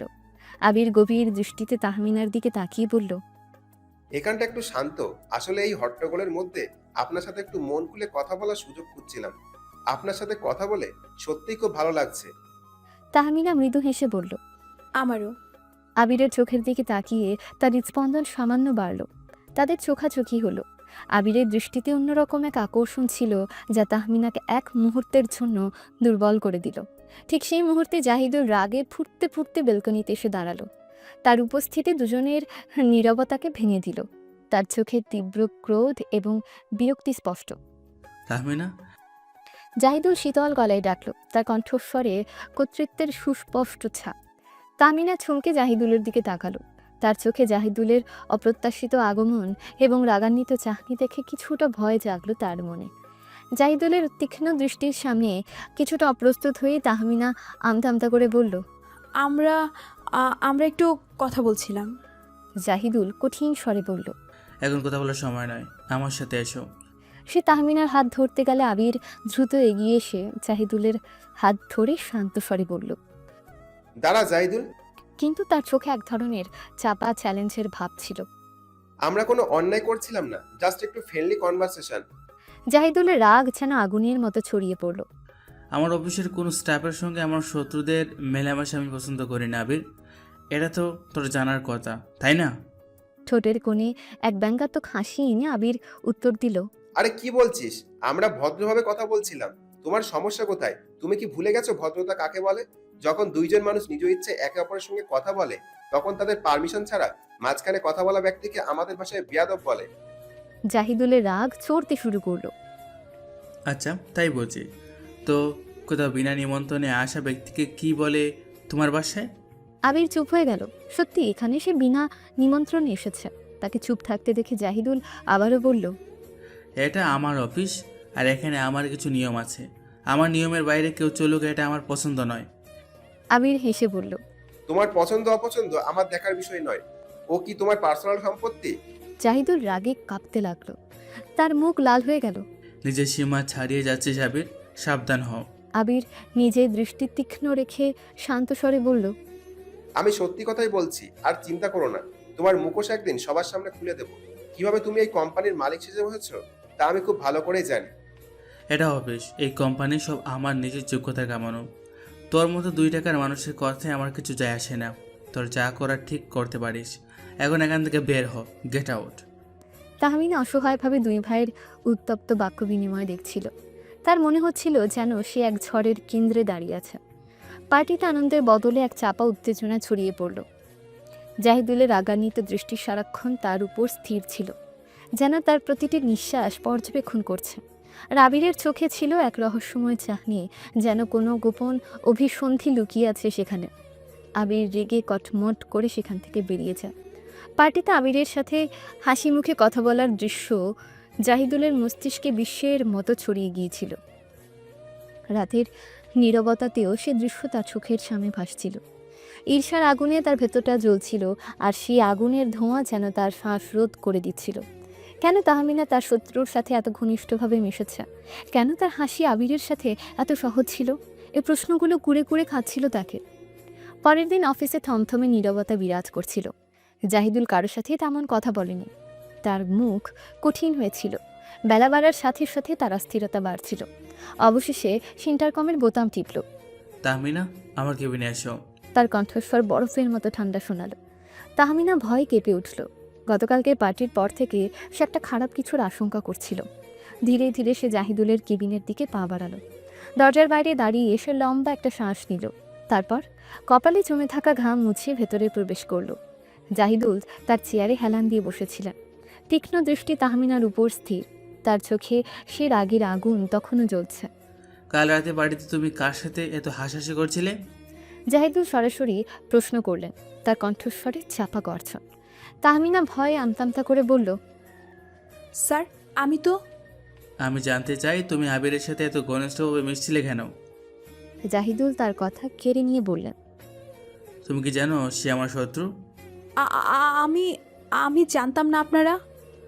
তাহমিনা পুরো বাক্য শেষ করার আগে জাহিদুল ব্যঙ্গ করে হেসে বলল, তুমি জানো না? এত সহজে ভুলে গেলে? রাস্তায় সেদিন আমার সাথে তুমি কি ধরনের ব্যবহার করেছিলে সেটা নিশ্চয়ই মনে আছে। তাহমিনা মাথা নিচু করে রইল। সে বুঝতে পারছিল জাহিদুল কেন এত রেগে আছে। আমার অফিসে কাজ করো আর আমার শত্রুর সাথে এত ঘনিষ্ঠতা? জাহিদুল চেয়ার ছেড়ে উঠে দাঁড়ালো এবং ধীরে ধীরে তাহমিনার দিকে এগিয়ে এলো। তার প্রতিটি পদক্ষেপ যেন এক গভীর হুমকির বার্তা নিয়ে এসেছিল। স্যার আমি আসলে তাহমিনা আবারও বলার চেষ্টা করলো, কিন্তু তার গলা ধরে আসছিল। তুমি আসলে কি? জাহিদুল তার খুব কাছে এসে দাঁড়ালো। তার গরম নিঃশ্বাস তাহমিনার মুখে পড়ল। তুমি কি জানো এটা দেখে আমার কেমন লেগেছে? তাহমিনা ভয়ে পিছিয়ে যেতে চাইল, কিন্তু তার পেছনে দেওয়া। সে অসহায়ভাবে জাহিদুলের চোখের দিকে তাকালো। স্যার আমার ভুল হয়ে গেছে, আমি আর কখনো আর কখনো। জাহিদুল তার কথা শেষ করতে দিলেন না। হঠাৎ করে তাহমিনার হাত ধরে হেঁচকা টানে নিজের কাছে নিয়ে এলো। তাহমিনা মৃদু চিৎকার করে উঠল। আপনি কি করছেন স্যার? ছাড়ুন আমাকে। তাহমিনা ছটফট করতে লাগলো, কিন্তু জাহিদুলের হাতের বাঁধন ছিল লোহার মতো শক্ত। জাহিদুল তাকে টেনে নিজের চেয়ারের কাছে নিয়ে গিয়ে জোর করে চেয়ারে বসালো। তারপর ঝুঁকে গেল তার দিকে। তাহমিনা ভয়ে এবং অপমানে কেঁদে ফেলল। জাহিদুল শীতল স্বরে বলল, এখন কাঁদছো কেন? কাল রাতে আবিরের সাথে হাসার সময় মনে ছিল না? তাহমিনা কাঁপা কাঁপা গলায় বলল। স্যার প্লিজ আমাকে ছেড়ে দিন। জাহিদুল তার কোমর শক্ত করে ধরে বলল, ছেড়ে দেব এত সহজে? তুমি জানো তোমার ওই হাসি আমার কতটা কষ্ট দিয়েছে? তাহমিনা বুঝতে পারছিল জাহিদুল আজ অন্যরূপে। তার চোখে কোনো দয়া বা সহানুভূতি নেই, শুধু তীব্র ঈর্ষা আর ক্রোধ। স্যার আমি সত্যি সরি, আর আমি কখনো আবিরের সাথে কথা বলবো না। তাহমিনা হামাও করে কাঁদতে লাগলো। জাহিদুল তার মুখের কাছে মুখ এনে ফিসফিস করে বলল, শুধু সরি বললে চলবে না তাহমিনা, তোমাকে এর মূল্য দিতে হবে। সে ধীরে ধীরে তার মুখ তাহমিনার গলার কাছে নিয়ে গেলেন। তাহমিনা ভয়ে চোখ বন্ধ করে ফেলল। তার শরীর থরথর করে কাঁপছিল আর কাঁপা কাঁপা গলায় বলছিল, প্লিজ স্যার এমন করবেন না। জাহিদুল তার কথা শুনল না। তার হাতের বাঁধন আরও শক্ত হলো। তাহমিনা অসহায়ভাবে কাঁদতে কাঁদতে লাগলো, কিন্তু মায়া হয় না জাহিদুলের। জাহিদুল তাহমিনার গলায় মুখ ডোবায়। তাহমিনার সারা শরীরে যেন 440 ভোল্টের শক লাগলো। তার পুরো শরীর অস্বাভাবিকভাবে কাঁপতে লাগলো। জাহিদুল তার গলা থেকে মুখ তুলে এবার তার ঘাড়ে মুখ ডোবায়। কাঁদতে কাঁদতে একসময় জ্ঞান হারালো তাহমিনা। জাহিদুল বুঝতে পারলো তাহমিনা আর কাঁদছে না, তাই সে মুখ তুলে তার দিকে তাকিয়ে বলল, এই মেয়ে আমাকে এত ভয় পায় কেন? আমি তো কিছুই করলাম না, আর এত জ্ঞান হারিয়ে বসে আছে। জ্ঞান ফেরার পর তাহমিনা আবিষ্কার করলো সে জাহিদুলের কেবিনের সোফায় শুয়ে আছে। তার শরীর দুর্বল, মন ঘৃণায় পরিপূর্ণ। জাহিদুল তার পাশে দাঁড়িয়ে, তার চোখে তখনও সেই রাগের রেশ। জাহিদুল ঠান্ডা স্বরে বলল, এখন বুঝলে আমার শত্রুর সাথে মেশার ফল কি হতে পারে? তাহমিনা কোনো উত্তর দিতে পারল না। তার মুখ শুকনো, চোখ অশ্রুসিক্ত। তার মনে হচ্ছিল যেন তার সম্মান, তার আত্মমর্যাদা সবকিছু জাহিদুল কিনে নিয়েছে। জাহিদুল আরও কঠোর স্বরে বলল, তুমি আমার অধীনে কাজ করো, এটা মনে রাখবে। আমার অনুমতি ছাড়া তুমি কারোর সাথে মিশতে পারবে না, বিশেষ করে আমার শত্রুদের সাথে তো নই। যদি আবার এমন কিছু দেখি তাহলে এর পরিণতি আরো ভয়াবহ হবে। তাহমিনা ফুপিয়ে ফুপিয়ে কাঁদতে লাগলো। তার মনে হচ্ছিল এই নরক থেকে তার মুক্তি নেই। 5 বছরের সে চুক্তি যেন তার গলায় ফাঁস হয়ে আটকে আছে।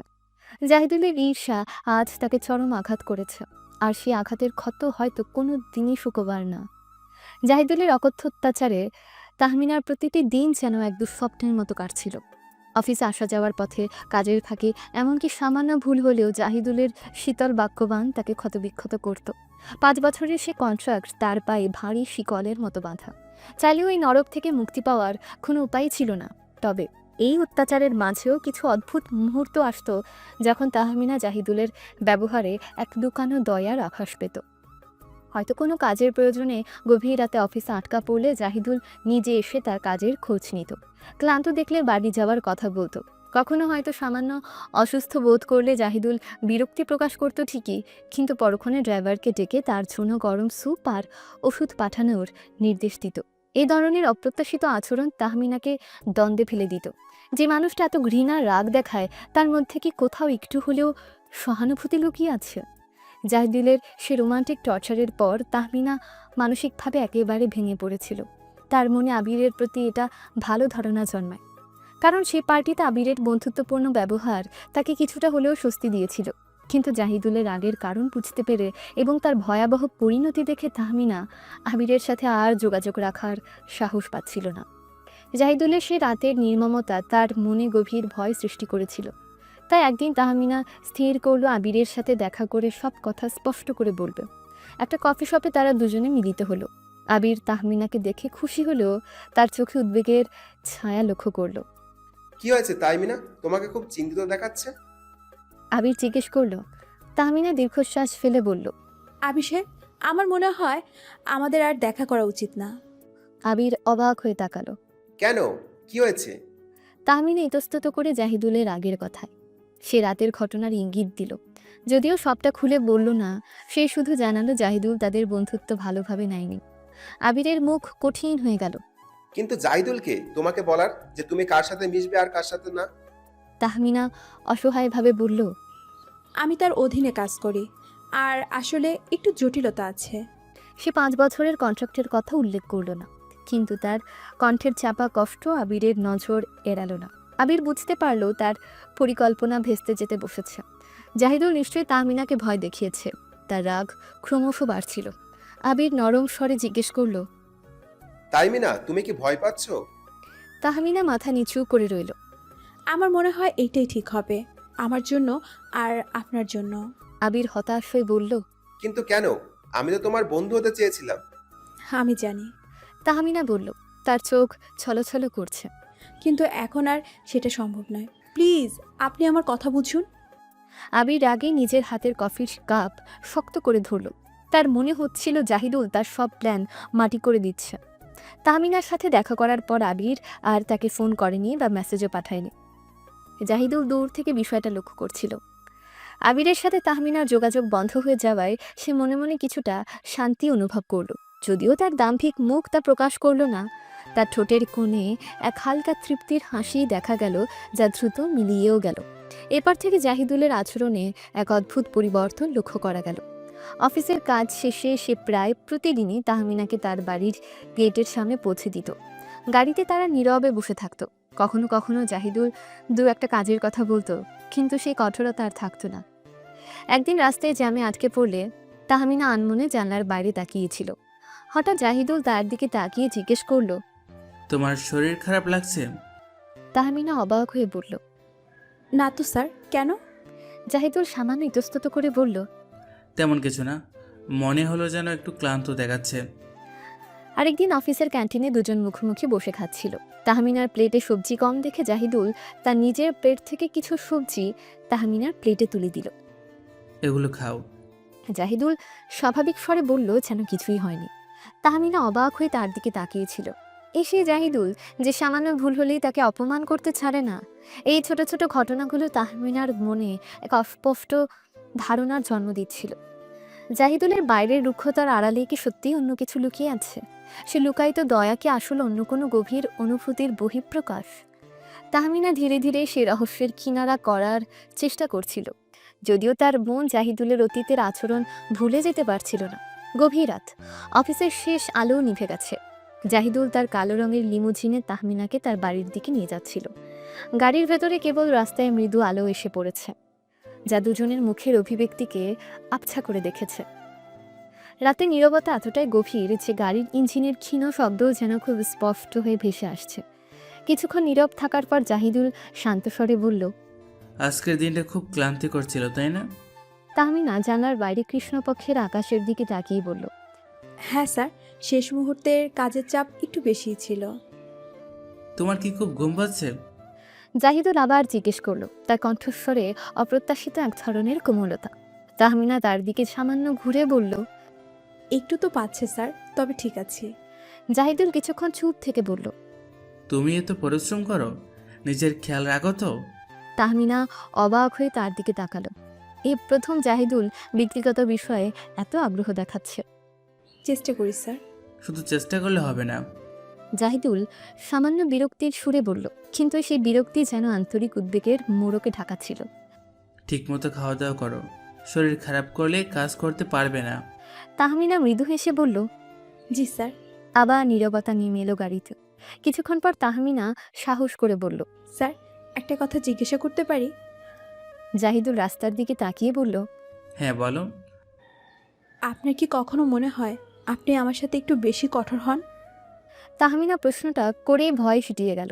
ভাবলো হয়তো জাহিদুল রেগে যাবে। জাহিদুল কিছুক্ষণ কোনো উত্তর দিল না। গাড়ির আলো তার মুখের কঠিন রেখাগুলোকে ক্ষণিকের জন্য আলোকিত করছিল। অবশেষে সে দীর্ঘশ্বাস ফেলে বলল, হয়তো হই। আমার মনে হয় কিছু মানুষকে একটু শক্ত হতে সামলাতে হয়। কিন্তু সবাই তো একরকম নয় স্যার। তাহমিনা সাহস জুগিয়ে বলল, কখনো কখনো একটু সহানুভূতিরও দরকার হয়, তাতে হয়তো মানুষ আরও বেশি ভালো কাজ করতে পারে। জাহিদুল কিছুক্ষণ তার দিকে তাকিয়ে রইল। সহানুভূতি? তুমি কি মনে করো এটা সবসময় কাজে দেয়? আমার তো মনে হয় এটা দুর্বলতা। আমি তা মনে করি না স্যার। তাহমিনা প্রতিবাদ করে বলল, তবে তার স্বরে দ্বিধা ছিল। আমার মনে হয় সহানুভূতি দেখালে মানুষ বুঝতে পারে যে কেউ তাদের কেয়ার করে, তাতে কাজের প্রতি তাদের আগ্রহ বাড়ে। জাহিদুল হাসল, তবে সে হাসিতে কোনো উষ্ণতা ছিল না। তুমি খুব আদর্শবাদী তাহমিনা, বাস্তবটা এত সহজ নয়। কিন্তু চেষ্টা করতে তো ক্ষতি নেই, তাই না স্যার? তাহমিনা আবার বলল, যদি একটু নরম হন। জাহিদুল কিছুক্ষণ চুপ করে রইল, তারপর ধীরে ধীরে বলল, কিছু তিক্ত অভিজ্ঞতা মানুষকে সহজে বিশ্বাস করতে দেয় না। একটা অদৃশ্য দেওয়াল তৈরি হয়ে যায় চারপাশে, সেই দেওয়াল ভাঙা খুবই কঠিন। তাহমিনা বুঝতে পারছিল জাহিদুল হয়তো তার অতীতের কোনো গভীর কষ্টের কথা বলছে। তার মনে জাহিদুলের প্রতি এক ধরনের সহানুভূতি জন্মালো। তাহমিনা নরম স্বরে বলল, কিন্তু সেই দেয়াল তো ভাঙা যায় স্যার, যদি কেউ সত্যি চেষ্টা করে, যদি কেউ বিশ্বাস করে। জাহিদুল কিছুক্ষণ তার দিকে গভীর দৃষ্টিতে তাকিয়ে রইল। বিশ্বাস? আজকাল খুব কম মানুষ সেই চেষ্টা করে, আর আমি তাদের মধ্যে নেই। গাড়ির নীরবতা আবার ফিরে এলো। রাতের নিস্তব্ধতা যেন তাদের দুজনের ভেতরের অব্যক্ত কথাগুলোকে আরও প্রকট করে তুলছিল। কিছুক্ষণ পর জাহিদুল অন্য প্রসঙ্গে গেল। তোমার বাবা কেমন আছেন? জাহিদুল জিজ্ঞেস করল, তার কণ্ঠস্বরে অপ্রত্যাশিত এক ধরনের আন্তরিকতা। তাহমিনা অবাক হলো। জাহিদুল এর আগে কখনো তার বাবার খবর নেয়নি। তিনি ভালো আছেন স্যার, ওষুধ খাচ্ছেন নিয়মিত, তবে তার গলা সামান্য ধরে এলো। খরচটা অনেক বেশি। জাহিদুল কিছুক্ষণ চুপ থেকে বলল, যদি কখনো কোনো বিশেষ প্রয়োজন হয়, মানে অফিসের বাইরেও যদি কোনো সাহায্যের দরকার হয়, তুমি আমাকে জানাতে পারো। তার কথাগুলো যেন খুব সাবধানে সাজানো, সরাসরি সাহায্যের প্রস্তাব নয়। তাহমিনা তার দিকে তাকিয়ে বিস্ময় প্রকাশ করল। আপনাকে কেন জবাব দেব স্যার? জাহিদুল সামান্য ইতস্তত করে বলল, মানে যদি তোমার বাড়িতে সমস্যা হয় তাহলে তো সেটা আমার অফিসের কাজের উপরেও প্রভাব ফেলতে পারে, তখন তো আবার আমারই সমস্যা হবে। তাই বললাম কোনো সমস্যা হলে বলতে পারো। জাহিদুল তার আসল উদ্দেশ্য চেপে যাওয়ার চেষ্টা করল, কিন্তু তাহমিনা বুঝতে পারছিল জাহিদুল হয়তো সরাসরি সহানুভূতি দেখাতে দ্বিধা বোধ করছে, কিন্তু অন্য কোনো উপায় তার পাশে থাকতে চায়। তার কঠোর বাইরের আবরণের নিচে কোথাও যেন এক নরম হৃদয় লুকিয়ে আছে। ধন্যবাদ স্যার। রাতের নিস্তব্ধতা ভেদ করে জাহিদুলের বিলাসবহুল গাড়ি ছুটে আসছিল। তাহমিনা পাশের আসনে বসে আনমনে বাইরের অন্ধকার দেখছিল। জাহিদুলের আজকের অপ্রত্যাশিত নরম ব্যবহার তার মনের মধ্যে এক মিশ্র অনুভূতির সৃষ্টি করেছিল। ঘৃণা আর কৌতূহলের এক জটিল আবর্তে ঘুরপাক খাচ্ছিল তার মন। হঠাৎ বাড়ির কাছাকাছি নির্জন রাস্তায় কয়েকটা দ্রুতগতির গাড়ি তাদের ঘিরে ধরল। তীক্ষ্ণ হেডলাইটের আলো জাহিদুলের গাড়ির ভেতর এসে পড়ল। মুহূর্তের জন্য সব কিছু ধোঁয়ায় আচ্ছন্ন মনে হলো। জাহিদুল হতভম্ব হওয়ার আগেই একটা গাড়ি সজোরে তাদের গাড়ির ডান দিকে ধাক্কা মারল। আতঙ্কে চিৎকার করে উঠল তাহমিনা। কি হচ্ছে এসব? জাহিদুল স্টিয়ারিং শক্ত করে ধরল। তার মুখ কঠিন হয়ে গেল। ধরে বসো। পরপর আরও কয়েকটি ধাক্কা লাগলো তাদের গাড়িতে। জাহিদুল প্রাণপণে গাড়ির নিয়ন্ত্রণ রাখার চেষ্টা করছিল, কিন্তু চারপাশ থেকে আসা এলোপাথারি ধাক্কায় গাড়ির ব্যালেন্স ক্রমশ হারাতে শুরু করলো। চাকাগুলো যেন মাটির সাথে লেগে থাকতে চাইছে না, অসহায়ের মতো ঘুরছে। তাহমিনা কাঁদতে কাঁদতে বলল, স্যার, আমার খুব ভয় লাগছে। জাহিদুল দাঁতে দাঁত চেপে বলল, ভয় পেও না, আমি দেখছি। যদিও তা নিজের গলাও শুকিয়ে কাঠ হয়ে গিয়েছিল, এক বিকট শব্দে তাদের গাড়ি রাস্তার পাশে একটা গাছের সচোরে ধাক্কা খেল। ঝাঁকুনিতে তাহমিনা তার আসনে ছিটকে গেল, কিন্তু জাহিদুল দ্রুত হাত বাড়িয়ে তাকে ধরে ফেলল। তার নিজের শরীর ঝাঁকুনিতে প্রচণ্ড আঘাত পেল। বুকের বাঁ পাশে তীব্র যন্ত্রণা অনুভব করলো, কিন্তু সে তাহমিনাকে আগলে রাখলো যেন তার গায়ে সামান্য আঁচও না লাগে। আপনি ঠিক আছেন? আতঙ্কিত স্বরে জিজ্ঞেস করলো তাহমিনা। জাহিদুল কোনো মতে মাথা নেড়ে জানালো সে ঠিক আছে। দরজা খোলার চেষ্টা করলো, কিন্তু ধাক্কার চোটে তা বেঁকে গেছে। দরজা খুলছে না? জাহিদুল হতাশ হয়ে বলল।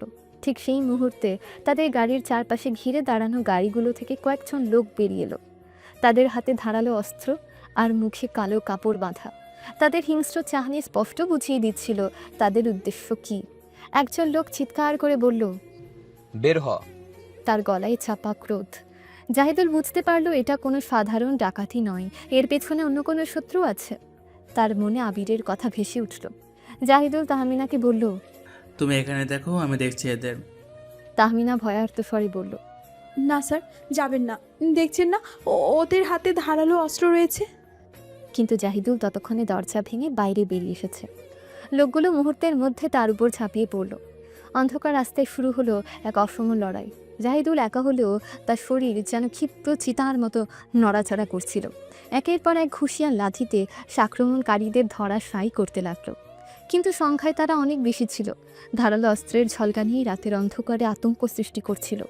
একটা ছুরি এসে জাহিদুলের হাতে সামান্য চিড়ে দিল।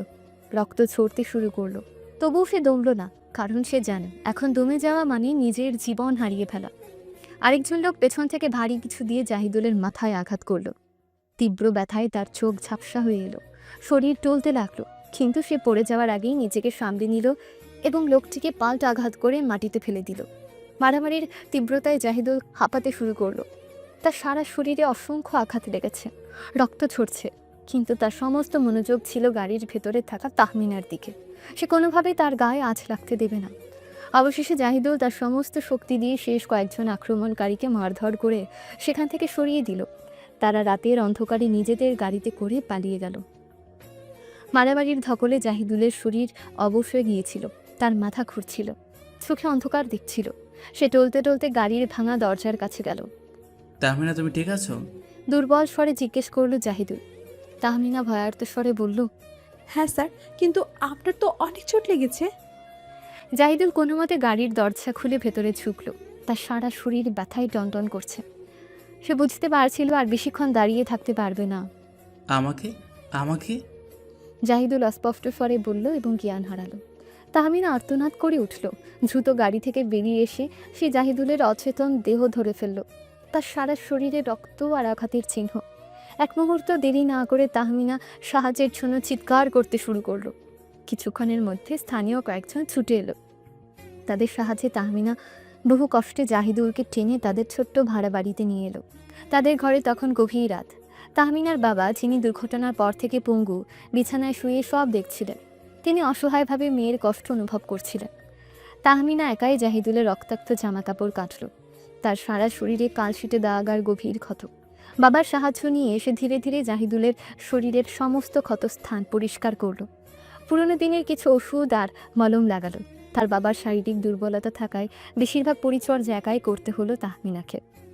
রাতে নিস্তব্ধতা ঘরে জমাট বেঁধেছিল। জাহিদুল অঘরে ঘুমাচ্ছিল, তার সারা শরীরে আঘাতের চিহ্ন স্পষ্ট। তাহমিনা একটা চেয়ার টেনে তার পাশে বসছিল, অপলক দৃষ্টিতে তার নিস্তেজ মুখের দিকে তাকিয়ে।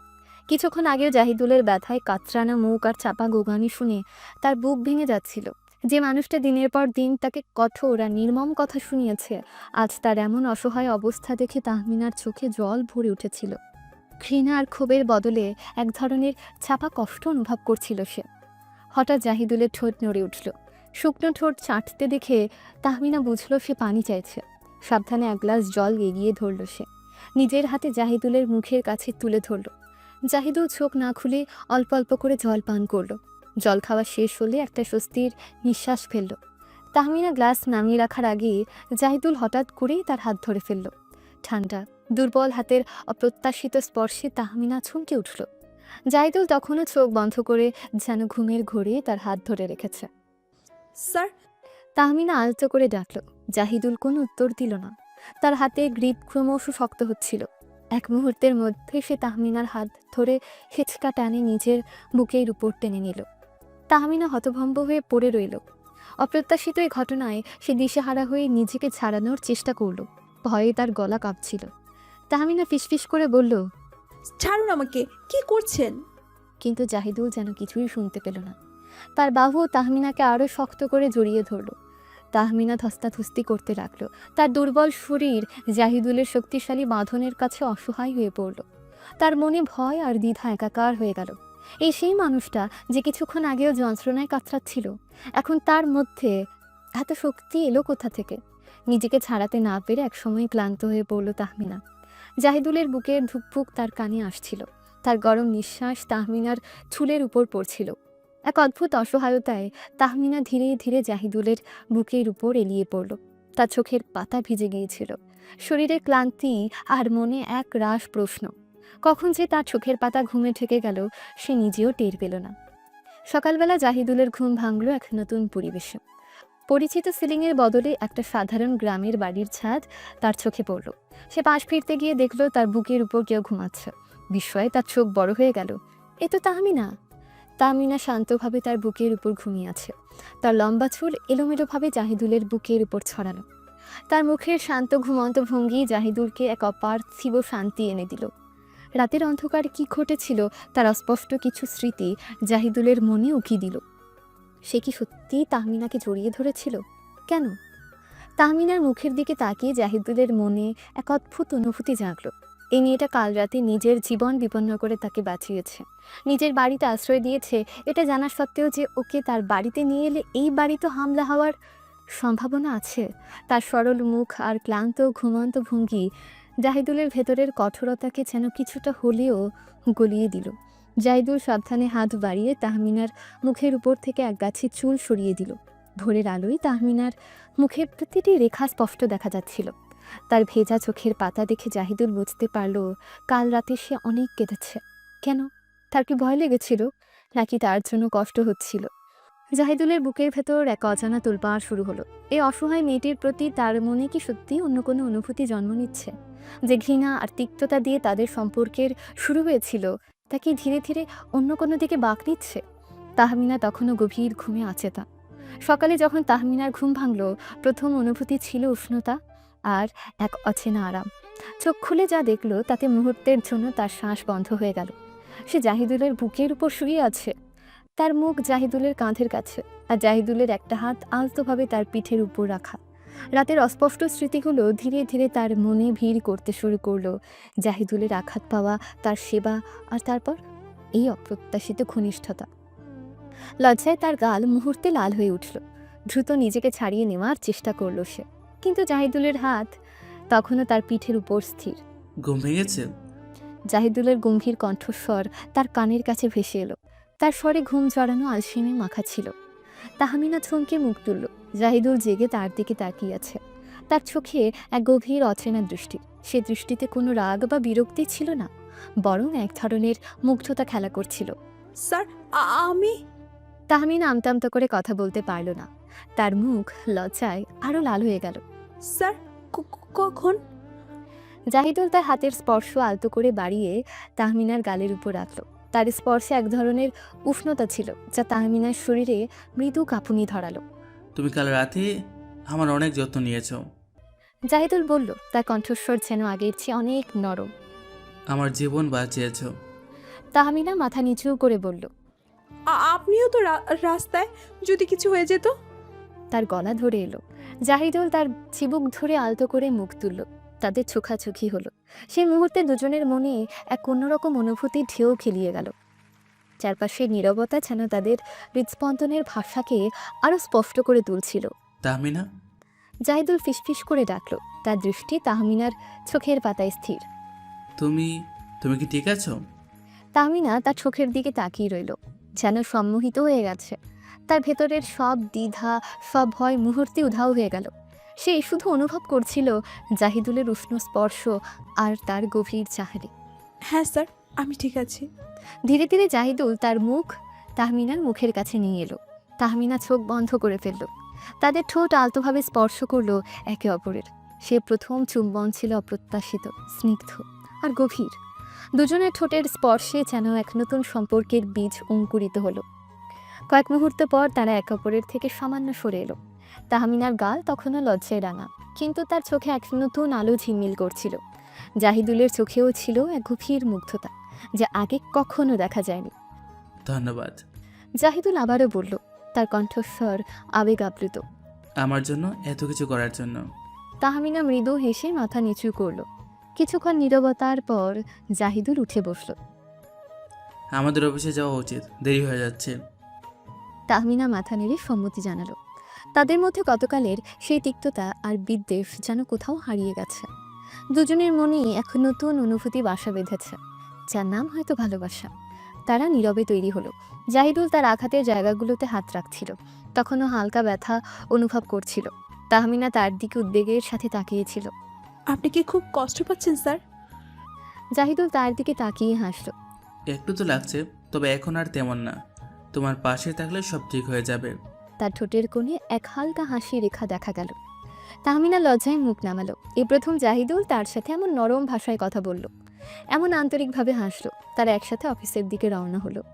গাড়িতে নীরবতা ছিল, কিন্তু সেই নীরবতা আর আগের মতো অস্বস্তিকর ছিল না। দুজনের মনে এক নতুন স্পন্দন অনুভব হচ্ছিল। গতকাল রাতের অপ্রত্যাশিত ঘটনা তাদের সম্পর্কের এক নতুন দিগন্ত উন্মোচন করেছে। অফিসে পৌঁছে তারা স্বাভাবিক আচরণ করার চেষ্টা করলো। নিজেদের কেবিনে গিয়ে কাজে বসলো, কিন্তু তাদের চোখের ভাষায় ধরা পড়ছিল এক নতুন সম্পর্কের সূচনা। সহকর্মীদের সাথে কথা বলার সময়ও তাদের মধ্যে একটা চাপা উত্তেজনা কাজ করছিল। জাহিদুল কাজের ফাঁকে কয়েকবার তাহমিনার দিকে তাকালো। তার চোখে সে একই মুগ্ধতা। তাহমিনাও আর চোখে জাহিদুলের দিকে তাকাতো। তার গালে তখনও হালকা লালচে আভা লেগে থাকতো। অফিসের শান্ত পরিবেশে জাহিদুল ডুবেছিল। গতকাল রাতের অপ্রত্যাশিত ঘটনার রেশ তখনও তার মনে লেগে আছে।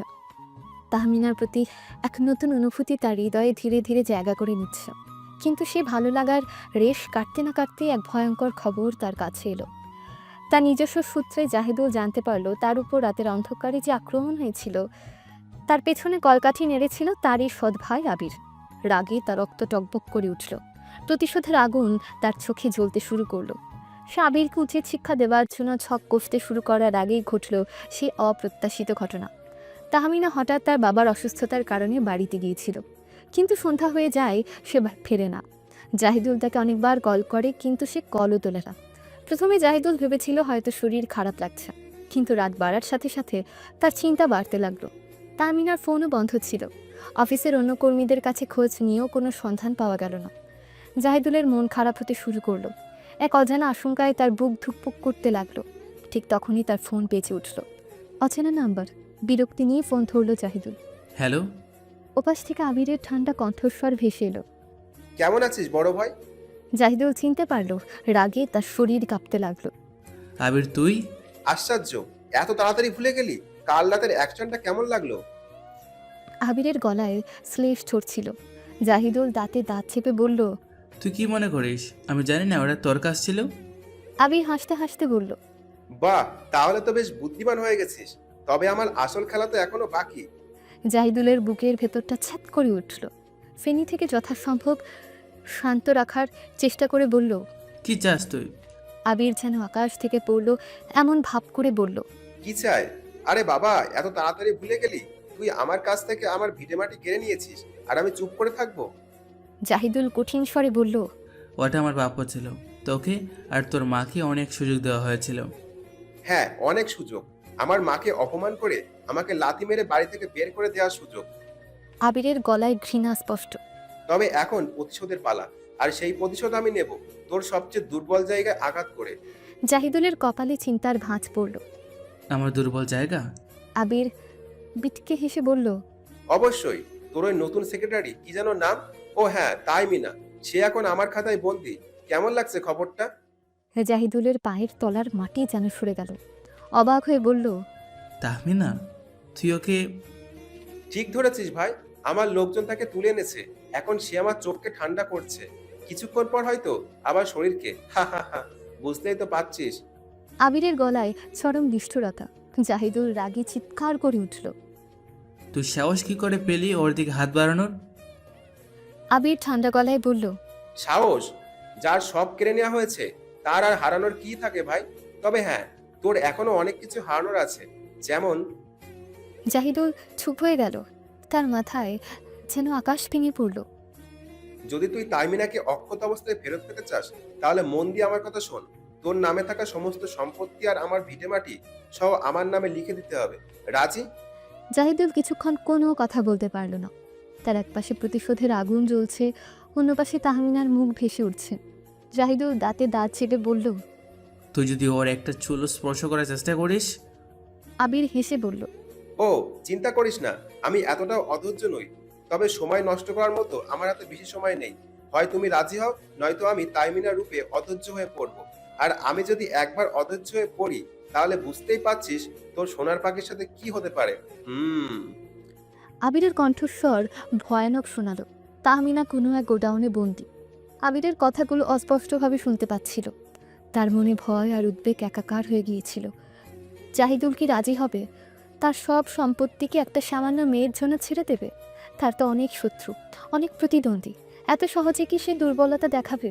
অন্যদিকে জাহিদুল ফোন ধরে দাঁড়িয়েছিল। তার মনে ঝড় উঠছিল। একদিকে তার দীর্ঘদিনের কষ্টের ফল, তার সাম্রাজ্য, অন্যদিকে একটা অসহায় মেয়ের জীবন। অবশেষে জাহিদুল এক গভীর শ্বাস নিল। তার কণ্ঠে দৃঢ়তা ফিরে এলো। ঠিক আছে আবির, আমি রাজি। ওপাশ থেকে আবিরের বিজয়ের হাসি শোনা গেল। সাব্বাস ভাই, অবশেষে বুদ্ধির পরিচয় দিলি। তবে মনে রাখিস, কোনো চালাকি করার চেষ্টা করলে ফল ভালো হবে না। ফোন কেটে গেল।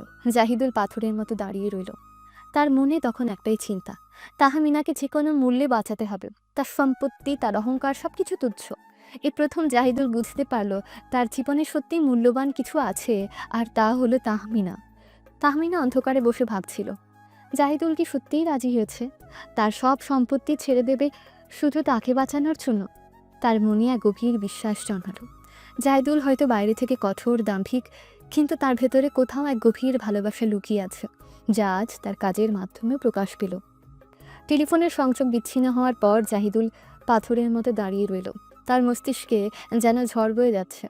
এতদিনের তিলে তিলে গড়ে তোলা সাম্রাজ্য, তার অহংকার, তার পরিচিত জগৎ, সবকিছু আজ এক মেয়ের জীবনের বিনিময়ে জলাঞ্জলি দিতে চলেছে। তার মনে ক্ষোভ, হতাশা আর এক গভীর শূন্যতা গ্রাস করতে লাগলো। কিন্তু সেই শূন্যতার মাঝেও এক দৃঢ় প্রতিজ্ঞা জেগে উঠল, তাহমিনাকে যে কোনো মূল্যে বাঁচাতে হবে। কিছুক্ষণ পর দরজায় কড়া নাড়ার শব্দে জাহিদুলের চিন্তার জাল ছিঁড়ল। দরজা খুলে দেখল একজন অপরিচিত লোক হাতে একটা খাম নিয়ে দাঁড়িয়ে আছে। লোকটার চোখে মুখে একটা চাপা উত্তেজনা। আপনি মিস্টার জাহিদুল ইসলাম? লোকটা জিজ্ঞেস করলো। তার কণ্ঠস্বরে কোনো আবেগ ছিল না। জাহিদুল মাথা নেড়ে হ্যাঁ বলল।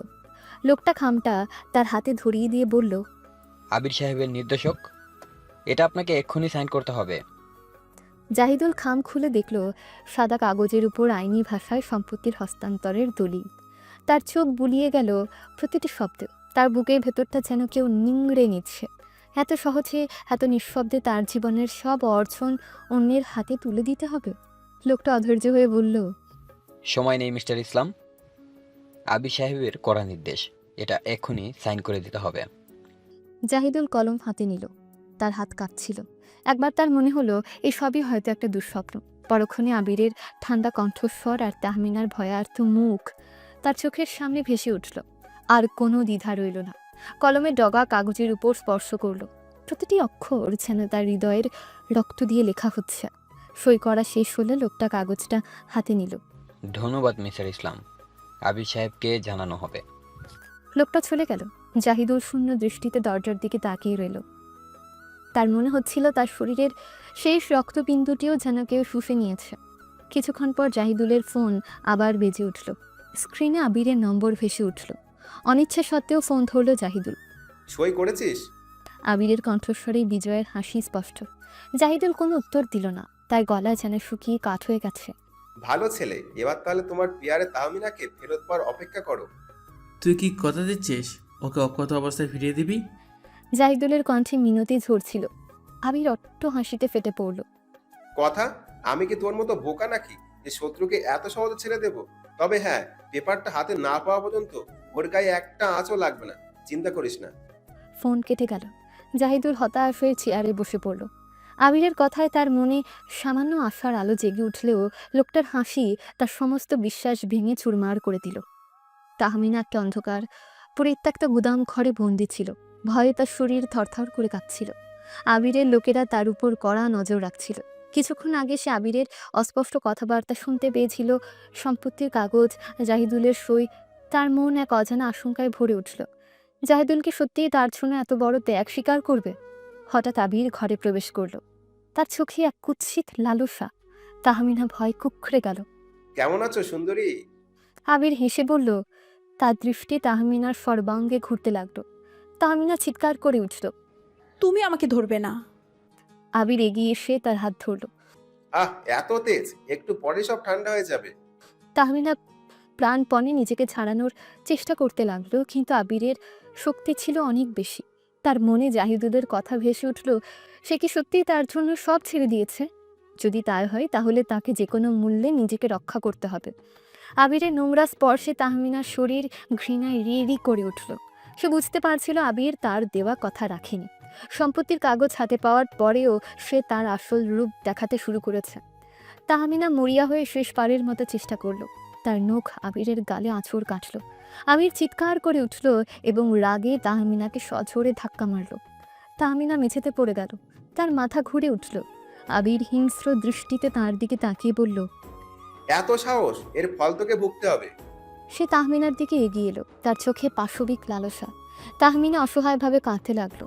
তার মনে একটাই প্রার্থনা, জাহিদুল যেন ঠিক থাকে, তার ত্যাগ যেন বৃথা না যায়। কাগজে সই করার মুহূর্ত থেকে জাহিদুলের মনে এক অস্থিরতা কাজ করছিল। আবিরের ঠান্ডা হাসি আর বিশ্বাসঘাতকতার ইঙ্গিত তার বুকের ভেতরটা খাঁ খাঁ করছিল। সে বুঝতে পারছিল আবিরের উপর ভরসা করা বোকামি। তাহমিনাকে বাঁচাতে হলে তাকে নিজের হাতেই কিছু করতে হবে। সময় নষ্ট না করে জাহিদুল তার বিশ্বস্ত কিছু লোকজনকে খবর দেয়। আবিরের ডেরার সম্ভাব্য ঠিকানা জানার চেষ্টা করে। আধুনিক প্রযুক্তির সাহায্যে খুব দ্রুতই তারা পরিত্যক্ত সেই গুদাম ঘরের সন্ধান পায় যেখানে তাহমিনাকে বন্দি করে রাখা হয়েছে। এক মুহূর্ত দেরি না করে জাহিদুল নিজের গাড়িতে পূর্ণ গতিতে সে ঠিকানার দিকে রওনা হয়। তার মনে তখন একটাই প্রতিজ্ঞা, তাহমিনা কক্ষত অবস্থা আবিরের হাত থেকে ছিনিয়ে আনতে হবে। তার বুকের ভেতর রাগ আর ভালোবাসার এক তীব্র সংমিশ্রণ ঘুরপাক খাচ্ছিল। গুদামঘরের কাছে পৌঁছে জাহিদুল দেখল বাইরে আবিরের লোকজন কয়েকজন সশস্ত্র লোক পাহারা দিচ্ছে। কোনো ঝুঁকি না নিয়ে জাহিদুল এবং তার সঙ্গীরা দ্রুত এবং নিঃশব্দে তাদের কাবু করে ফেলল। ভেতরে প্রবেশ করে জাহিদুল যা দেখল তাতে তার রক্ত হিম হয়ে গেল। আবির হিংস্র পশুর মতো চাপিয়ে পড়তে যাচ্ছিল ভয় কুঁকড়ে যাওয়া তাহমিনার উপর। তাহমিনার পোশাক এলোমেলো, চোখে আতঙ্ক আর অসহায়তার ছাপ। আবির! জাহিদুল গর্জে উঠল, তার কণ্ঠস্বরে আগুনের হলকা। আবির চমকে পেছন ফিরে তাকালো। জাহিদুলকে অপ্রত্যাশিতভাবে সেখানে দেখে তার মুখ প্রথমে বিস্ময়, পরে ক্রোধে লাল হয়ে গেল। তুই তুই এখানে কি করে এলি? আবির চিৎকার করে বলল, আমি এখানে আমার সব কিছু বাঁচাতে এসেছি। জাহিদুল কঠিন স্বরে বলল। তার চোখ তাহমিনার দিকে স্থির। মুহূর্তের মধ্যে আবির তার সঙ্গীদের জাহিদুলের উপর ঝাঁপিয়ে পড়ার নির্দেশ দিল। শুরু হলো এক ভয়াবহ লড়াই। জাহিদুলের শরীরে গতকালের আঘাতের যন্ত্রণা এখনও টাটকা, কিন্তু তার মনের আগুন তাকে দ্বিগুণ শক্তি জোগাল। মারাত্মক ক্ষিপ্রতায় জাহিদুল একের পর এক আবিরের গুন্ডাদের ধরাশায়ী করতে লাগলো। তার প্রতিটি ঘুষি আর লাথিতে ছিল ক্রোধ আর ভালোবাসার শক্তি। গুন্ডারা জাহিদুলের ক্ষিপ্রতা ও ক্ষোভের কাছে টিকতে না পেরে পালাতে শুরু করলো। অবশেষে আবির একা দাঁড়িয়ে রইল, তার চোখে ভয় আর পরাজয়ের স্পষ্ট ছাপ। জাহিদুল রাগে তার দিকে এগিয়ে গেল। তুই আছিস? জাহিদুল বলল, তার শ্বাস তখনও দ্রুত। আবির কোনো উত্তর দেওয়ার আগেই জাহিদুল সজোরে তার মুখে ঘুষি মারল। আবির ছিটকে পড়ে গেল। জাহিদুল তাকে আর কোনো সুযোগ না দিয়ে একের পর এক আঘাত করতে লাগলো। তার রাগ যেন কোনোভাবেই কমছিল না। অবশেষে জাহিদুল যখন থামল, আবির মাটিতে অচেতন হয়ে পড়েছিল। তার মুখ রক্তে ভেসে যাচ্ছিল। জাহিদুল দ্রুত তাহমিনার দিকে এগিয়ে গেল। তাহমিনা ভয়ে তখনও কাঁদছিল। জাহিদুল আলতো করে তার হাত ধরল। তাহমিনা, তুমি ঠিক আছো? তার কণ্ঠস্বর ভিজে ছিল। তাহমিনা জাহিদুলকে দেখেই কান্নায় ভেঙে পড়ল। সে দৌড়ে এসে জাহিদুলকে শক্ত করে জড়িয়ে ধরল। তার সারা শরীর কাঁপছিল। জাহিদুল। সে শুধু এই নামটাই বারবার উচ্চারণ করছিল, যেন বিশ্বাস করতে পারছিল না যে সে সত্যিই বেঁচে আছে। জাহিদুলও তাকে শক্ত করে ধরে তার মাথায় হাত বুলিয়ে দিতে লাগলো। তার চোখে মুখে গভীর স্নেহ আর উদ্বেগ। ভয় নেই তাহমিনা, আমি এসে গেছি, আর কেউ তোমায় কষ্ট দেবে না। জাহিদুল নরম স্বরে সান্ত্বনা দিল। তাহমিনা তখনও কাঁদছিল, কিন্তু তার কান্নায় ভয়ের বদলে ছিল মুক্তির আনন্দ। কিছুক্ষণ জাহিদুলের বুকে মুখ গুজে থাকার পর সে ধীরে ধীরে মাথা তুলল। তার চোখ জাহিদুলের চোখের সাথে মিলিত হলো। আপনি আপনি আমার জন্য এত কিছু করলেন? তাহমিনা ফিসফিস করে বলল, তার চোখে কৃতজ্ঞতা আর এক নতুন ধরনের ভালোবাসা। জাহিদুল তার ভেজা গালে আলতো করে হাত রাখল। তুমি আমার সব কিছু তাহমিনা। অগভটে নিজের ভালোবাসার কথা প্রকাশ করলো জাহিদুল। তাহমিনা জাহিদুলের বুকে মুখ লুকালো। তার কান্না থামছিল না, তবে এবারকার কান্না ছিল ভালোবাসার। কিছুক্ষণ পর সে মুখ তুলে জাহিদুলের দিকে তাকালো। তার গালে হালকা লালচে আভা। আপনি আপনি আমাকে? তাহমিনা বলতে গিয়েও থেমে গেল। লজ্জায় তার মুখ নত হয়ে এলো। জাহিদুল আলতো হেসে তার চিবুক ধরে মুখ তুলল। তাহমিনা জাহিদুলের বুকে আবার মুখ লুকালো। হ্যাঁ তাহমিনা, আমি তোমাকে ভালোবাসি, অনেক বেশি ভালোবাসি, হয়তো নিজের থেকেও বেশি। প্লিজ আমাকে ছেড়ে কোথাও যেও না তুমি। তার ঠোঁটের কোণে এক লাজুক হাসি। ঠিক সেই মুহূর্তে বাইরে পুলিশের সাইরেনের আওয়াজ শোনা গেল। জাহিদুল আগেই পুলিশকে খবর দিয়ে রেখেছিল। আবির এবং তার সঙ্গীদের গ্রেফতার করা হলো। আবিরের উপর অপহরণ, মারধর এবং জালিয়াতি করে সম্পত্তি হাতিয়ে নেওয়ার মামলা দায়ের করা হলো। তাহমিনাকে আবিরের হাত থেকে উদ্ধারের পর জাহিদুল কিছুটা শান্ত হলেও তার মনের গভীরে এক চাপা উত্তেজনা বিরাজ করছিল। রাতের সে ভয়াবহ স্মৃতি আর তাহমিনার অসহায় মুখ তার মন থেকে কিছুতেই সরতে চাচ্ছিল না। এ ঘটনার পর জাহিদুল বুঝতে পারছিল তার জীবনের অনেক হিসাব মেলানোর বাকি। ঠিক তার কয়েকদিন পর এক সন্ধ্যায় জাহিদুল যখন অফিসে একা কাজ করছিল, তার কেবিনের দরজা নক করল কেউ। দরজা খুলে জাহিদুল অবাক হয়ে দেখল দরজায় তার বাবা দাঁড়িয়ে। বহু বছর পর তাদের সরাসরি দেখা। জাহিদুলের বাবার চোখে এক গভীর অনুশোচনা আর ক্লান্তির ছাপ। জাহিদুল। তার বাবা দুর্বল স্বরে ডাকলেন। জাহিদুল কোনো কথা বলল না, শুধু তীক্ষ্ণ দৃষ্টিতে তার বাবার দিকে তাকিয়ে রইল। এত বছর পর হঠাৎ তার বাবার আগমন তাকে বিস্মিত এবং কিছুটা বিরক্তও করল। তার বাবা ধীরে ধীরে কেবিনের ভেতরে ঢুকলেন। চারপাশের বিলাসবহুল সজ্জার দিকে একবার তাকালেন, তারপর বিষণ্ণ দৃষ্টিতে জাহিদুলের দিকে ফিরে বললেন, আমি আমি তোমার সাথে কিছু কথা বলতে এসেছি। জাহিদুল তখনও নীরব। তার মনে তার মায়ের অপমান, তার নিজের কষ্টের স্মৃতিগুলো ভিড় করছিল। আমি জানি আমি তোমার আর তোমার মায়ের সাথে অনেক অন্যায় করেছি। তার বাবা বলতে লাগলেন, তার কণ্ঠস্বর ভেঙে আসছিল। আমার ভুল আমি বুঝতে পেরেছি। তোমার মায়ের মৃত্যুর জন্য আমিই দায়ী। আমি যদি সেদিন... তিনি আর কথা শেষ করতে পারলেন না। তার চোখ জলে ভরে উঠল। জাহিদুল নির্বিকারভাবে তার বাবার দিকে তাকিয়ে রইল। এত বছর পর এই অনুশোচনা কি সত্যি আন্তরিক, নাকি এর পেছনে অন্য কোনো উদ্দেশ্য আছে? তোমার সৎ মা, সেও আর আমার সাথে নেই। তার বাবা আবার বললেন, আবিরের গ্রেপ্তারির পর সে আমাকে দোষ দিতে শুরু করে। শেষ পর্যন্ত সে আমাকে ছেড়ে চলে গেছে। জাহিদুলের মনে সামান্যতম সহানুভূতিই জাগল না। তা বরং তার মনে হলো এটাই তাদের প্রাপ্য। আমি তোমার কাছে ক্ষমা চাইতে এসেছি জাহিদুল। তার বাবা প্রায় কান্নায় ভেঙে পড়লেন। আমি জানি আমার অপরাধের কোনো ক্ষমা নেই, তবুও যদি তুমি আমাকে একবার ক্ষমা করো। জাহিদুল ঠান্ডা স্বরে বললেন, কিসের ক্ষমা চাইছেন আপনি? আমার মায়ের চোখের জলের, আমার শৈশবের কষ্টের? সেই রাতের কথা কি আপনার মনে আছে, যেদিন আপনারা আমাকে বাড়ি থেকে বের করে দিয়েছিলেন? তখন কোথায় ছিল আপনার ক্ষমা? তার বাবা মাথা নিচু করে রইলেন। তার বলার আর কিচ্ছু ছিল না। আমি শুধু একটু আশ্রয় চাই। তার বাবা মিনতি করে বললেও, থাকার মতো আর কোনো জায়গা নেই আমার। তুমি যদি শুধু আমাকে এই শহরে কোথাও একটু থাকার ব্যবস্থা করে দাও। জাহিদুল কিছুক্ষণ তার বাবার দিকে তাকিয়ে রইল। তার মনে পুরনো ক্ষোভ এখনো জমাট বেঁধে আছে। জাহিদুল দৃঢ় স্বরে বলল, না, আপনাকে আমি ক্ষমা করতে পারবো না। আর আমার কাছে আপনার জন্য কোনো আশ্রয়ও নেই। আপনি যা করেছেন তার ফল আপনাকেই ভোগ করতে হবে। তার বাবা হতাশ হয়ে জাহিদুলের দিকে তাকালেন। তার চোখে এক গভীর বেদনা। ধীরে ধীরে তিনি কেবিন থেকে বেরিয়ে গেলেন। জাহিদুল পাথরের মতো দাঁড়িয়ে রইল। তার মনে কোনো অনুশোচনা ছিল না। কিছুদিন পর জাহিদুল আবার অবাক হলো যখন তার অফিসে এসে দাঁড়ালো তার সৎ বোন তানিয়া। তানিয়ার চোখে জল, মুখ শুকনো। ভাইয়া, তানিয়া কান্নায় ভেঙে পড়ে বলল। আমার আর কোথাও যাওয়ার নেই। জাহিদুল ভ্রু কুঁচকে তাকালো। কি হয়েছে? তানিয়া জানালো, আবিরের গ্রেফতারের পর তাদের বাড়িতে চরম অশান্তি শুরু হয়েছিল। তার মা এখনও জাহিদুলকে দোষারোপ করে। আবিরের পক্ষ নেয়। সে পরিবেশে তানিয়ার দম বন্ধ হয়ে আসছিল। সে বুঝতে পারছিল যে বাড়িতে তার কোনো সম্মান নেই, যেখানে তার ভাইকে ঘৃণা করা হয় সেখানে তার আর থাকা সম্ভব নয়। তাই সে সব কিছু ছেড়ে জাহিদুলের কাছে চলে এসেছে। জাহিদুল কিছুক্ষণ চুপ করে থেকে বোনের দিকে তাকিয়ে রইল। তানিয়া ছোটবেলা থেকে তার প্রতি সহানুভূতি দেখাতো, অন্যদের মতো তাকে ঘৃণা করতো না। তার চোখে সে নিজের ছোটবেলার একাকিত্বের প্রতিচ্ছবি দেখতে পেল। তুই এখানে থাকতে পারিস। জাহিদুল নরম স্বরে বলল। তানিয়া কান্না থামিয়ে জাহিদুলের দিকে তাকালো। তার চোখে কৃতজ্ঞতার আলো ঝলমল করছিল। জাহিদুল তার বোনকে বুকে টেনে নিল। এত বছর পর তার মনে এক ধরনের শান্তি অনুভব হলো। তার পাশে তার রক্তের কেউ তো অন্তত আছে। জাহিদুল বুঝতে পারছিল তার জীবনের পুরনো ক্ষতগুলো হয়তো পুরোপুরি সারবে না, কিন্তু নতুন করে ভালোবাসার বন্ধন তৈরি করার সুযোগ তার সামনে এসেছে।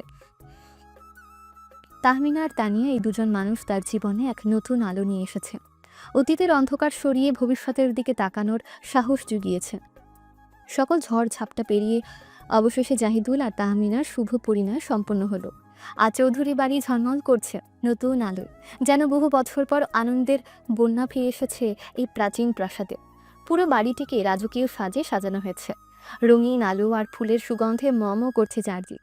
আত্মীয় স্বজন, বন্ধু বান্ধব আর শুভাকাঙ্ক্ষীদের কলকাকুলিতে মুখরিত প্রাঙ্গণ।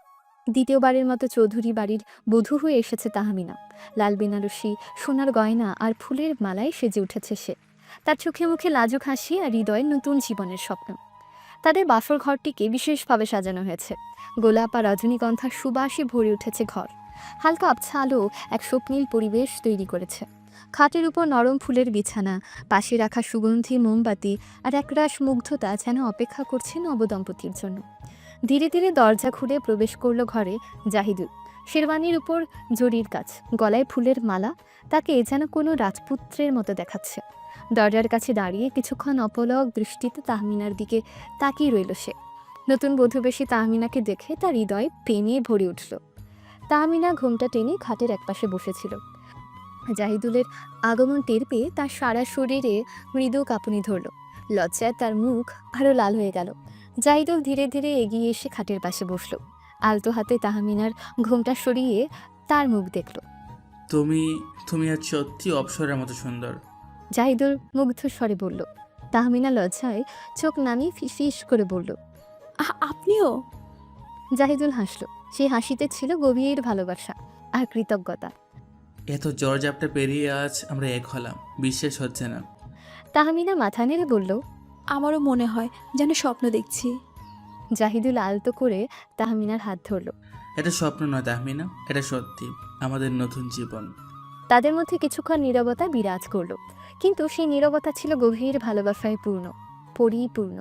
তারা একে অপরের চোখের দিকে তাকিয়ে যেন হৃদয়ের সব কথা বিনিময় করে নিল। জানো, প্রথম যেদিন অফিসে তোমার সাথে ঝগড়া হয়েছিল, তখন স্বপ্নেও ভাবিনি একদিন তুমি আমার জীবন সঙ্গিনী হবে। জাহিদুল বলল, ঠোঁটের কোণে হালকা হাসি। তাহমিনাও হাসল। আর আমারও মনে হয়েছিল এই লোকটা একটা দাম্ভিক শয়তান, কিন্তু সেই শয়তানের ভিতরেও একটা নরম মন ছিল, সেটা জানা ছিল না। জাহিদুল আলতো করে তাহমিনার গালে হাত বুলিয়ে দিল। তাহমিনা জাহিদুলের হাতের উপর নিজের হাত রাখল। হ্যাঁ, আর সেই নরম মনটা আমার জীবন বদলে দিয়েছে।